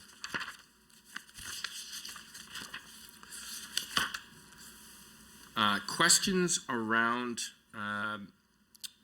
labor. So I'm going to reference really quickly so I'm looking for the document title. This is jumping back to the Alberta Economic, the Government of Alberta's Economic Review and Indicators website. So there's an Excel document titled Data Indicators that shows employment change in employment last December. We were up 11.9. January of 2023 was up to 20.7, and then in February we dropped to 1.6. This is especially troubling when, again, we see that that the city of Calgary has the highest unemployment for the country. So if you can comment on that, I will save my export question for the trade minister. Average weekly earnings declined in Alberta from 1,284 in November of 22 to 1,264 in December. That's not the direction that we want to be going. If you can comment on that, that would be wonderful. Thank you, Member. Honorable Minister, please go ahead. Thank you, Madam Chair. And I think what I heard you say, MLA Bellis, is you asked the question on the film tax credit. I want to let you know, first of all, it's open year round. We do it in bundles, just simply because of administration, but it is open year round, so people can apply for that. And we've seen great uptake on that, and I expect to see that grow as people hear about it. I actually have a friend in the film industry, a special effects company that's been going on for a long time, and he'd actually heard that Alberta was actually a place. He's in Georgia, and he'd heard, I talked to him a couple of weeks ago, that Alberta is the place to go now. So I'm glad to hear that the word is getting out there. You also asked about the digital media tax credit. You talked a little bit about tourism and production and how that's affected, and what we see as far as money's back for that, whether post-production is eligible, and it is. Some things are eligible for post-production. You talked about legislation, regulation, and red tape reduction, and that was very refreshing to hear from you. Red tape reduction is very important. We don't want to see any less services, any less safety, but we do want to see the elimination of duplication and unnecessary things that are in legislation after years and years of compounding it. And you also asked about labor and some of the things that are going on there. I'll start with the film and television tax credit. And, I would just say that since the launch of it in 2020, we've seen it grow very rapidly, providing significant economic impact. And in fact, I would say that it's helping revitalize some parts of rural Alberta with these productions using local resources, businesses, accommodations, and contractors, supporting thousands of jobs and spending more than, as I mentioned before, $356 million in communities right across the province. And it's exciting because, as I said, we're showcasing Alberta to the world and bringing Alberta to the world, which I think many people don't recognize what we have to offer here, and that is bringing and helping us with the Alberta is Calling campaign. So the Treasury Board and Finance approved an additional $50 million budget increase in 23-24 for that program and removed the $10 million per project cap, and that was to ensure competitiveness and making sure that we continue to attract those large Hollywood producers. And in fact, I even had an opportunity to talk to somebody from India, from Bollywood, that wants to come to Alberta now, right across from the other side of the world, just because we're so competitive and because this is seen such an amazing opportunity. It's grown the creative and cultural industries by $1.5 billion. And as I mentioned, 111 films and television projects, which are expected to spend $860 million almost in Alberta. Now, the removal of the $10 million per project cap in 2021 has also incentivized 7 large-scale projects to apply to the program, including 3 in 2023 and 2022-23. So now you also asked about the digital tax credit, and there's so many things you asked that I want to get to. And I'm just going to say that, this tax credit, the media tax credit for digital, needs to be directed to Minister Glubish. I know he's been very aggressive on this file, and of course he wants to see as many opportunities come to Alberta and Edmonton and Calgary and the rest of Alberta as we possibly can. I will say this, though. I'm incredibly proud to see the growth in venture capital under our government. The Canadian Venture Capital and Private Equity Association actually released their 2022 year-end review. Canada Venture Capital Market Overview, and Alberta saw well over $729 million in venture capital investment in 2022. This is an increase of 20% or $122 million from 2021. And of course, that is part and parcel of the digital media tax credit opportunities that people have if they come here, and they are coming here. But we need to do more, and we're consistently doing more. And you mentioned regulation and legislation, and I know the department has their ears open all the time on ways and how to improve things and how to make things better, how to remove that regulatory burden that you talked about with the red tape reduction. And I will say that most notably, Alberta was one of the few provinces that had an increase in venture capital investment in 2022. Ontario, Quebec, and BC stagnated while Alberta grew, and that's because our government's job, in my mind, is to bring people to Alberta, not just support the people that are here, but bring people to Alberta. And the great things in the renewed Alberta Advantage will keep them here once they get here, because they won't want to sell their house. They will want to stay here, enjoy the mountains, enjoy all the things that Alberta has to offer. And so we know that this our investments are working. The renewed Alberta Advantage is working, and we're hoping to continue with that. And remember, MLA Billis, that Alberta has the youngest population in Canada and the most educated population in Canada. We have the lowest taxes in Canada. We have no PSD. We have global, cosmopolitan, livable cities with comparative. Oops, I'm down to 3 seconds. I wanted to talk about downtown Calgary. Thank you, Minister. As there's no independent member present, I would now like to invite members from the government caucus to ask questions. Mr. MacIver, would you like to go back and forth? No, I'd like block time, please. That's Thank always you. better. So for the remainder of the meeting, please go ahead. Thank you, Chair. I appreciate that. Let's covered a lot of ground this morning, Minister. I'll touch on a couple other things in the time we got, and I may leave some of my block time so that you have a little bit of time to answer the questions. Let's see how that goes, if that's okay with you. Mediation services. 96% in 21-22 of collective bargaining cases with the assistance of a ministry-appointed mediator were settled without a work stoppage. That seems good, but I think the target's 98. So I guess I would, 2 questions. How did you manage to keep that high a number? But how are you actually going to get up to what your target is? And what steps do we take to ensure the best available mediator is signed on to a given labor negotiation? Because I'm sure that makes a difference. And someone in your ministry probably has some expertise there, or you do. I'd be interested in hearing some of that either way. Workplace partnerships program. line 2.2 on page 141, the labor force policy and engagement indicates a funding framework to support projects that are important to those areas through workplace development partnerships. In 23-24, we see an estimated investment of $8.767 million. Can you confirm some of the previous year's projects that the funding supported and why they're important? And I'll also ask, what kind of projects are we looking to fund during the latest round once this budget's approved? And how are the projects funded by these partnerships in forming government policy? And I'm looking at not a lot more time here. Page 145, government estimates, there's $75 million in revenue for the labor market development. What kinds of programs are being funded? Who controls the federal government? Or what controls does the federal government have over this funding? And can you, I'll just leave it open-ended, what else can you tell us about that? And based on the limited number of time left, about 3.5 minutes out of the 7, I'll call that the end of my block with the chair's permission. Absolutely. Go ahead, Minister. Thank you very much, MLA McIver, and I just want to say thank you publicly for all the assistance you've given me in my new ministry and the advice you've given me on downtown Calgary just recently, and I hope you continue with that. I think together we're going to build a better Calgary than what we have right now, and we of course saw unprecedented times, but your advice on that and your advice on jobs and how to get our downtown going has been very helpful to me. I want to let everybody know that. The first thing is mediation services, and I know that this is something that we can brag about, and certainly it's not where we want to be. We want to be perfect, but the Mediation Services Branch maintains a roster of contract mediators that are skilled in labor mediation. I can promise you that is not my expertise. Many of whom, though, have been practitioners in this area for decades, and we have a ton of experience there. These mediators are selected by a committee of professionals who have worked in the sector, including external committee members who assist in selecting high-caliber professionals to do this work.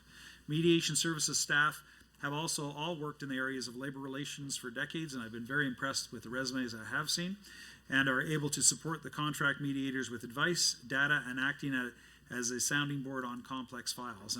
And as you know, some of these files become very complex, and we need to make sure that we deal with them with a great attention to detail, because as MLA Steppen said, these are people's lives, and they're very important to get it right. You also asked what steps are planned to improve beyond the 96% to 98% success rate, and then hopefully up to 100% if we can. Well, in the fiscal year 2022-23, there have been no work stoppages, and none are anticipated, which is great news and goes to really the crux of the issue, which is success at making sure that all parties are happy, or at least they're mutually dissatisfied to the same degree to continue on. The success rate is partially dependent on external factors such as economic climate and rate of inflation in any given year, but ongoing engagement with mediators supports their continuous learning and development, and as I mentioned before, the department is always there to learn from the lessons of yesterday and make sure they apply it to tomorrow so we get better. Mediation Services encourages discussion and mutual support between the mediators and holds an annual mediator meeting to facilitate this and to get it right and to learn best practices. At the annual meeting, trends are reviewed as well as upcoming sectors that will be potential candidates for mediation in the following year so that they can get ahead of the curve and make sure that they do everything they possibly can. Mediators are encouraged to participate in ongoing mediation training and development. I think that deals with mediation as far as that goes. I will move on to the next question, which was workforce partnership program. And what I would say to you in response to some of the previous year's projects that this funding supported, the government continues to work with our partners and our job creators to ensure that skills and training opportunities available to Albertans meet the needs of the labor market and help Albertans find secure employment, permanent full-time, as much as they possibly want, or part-time as they do need.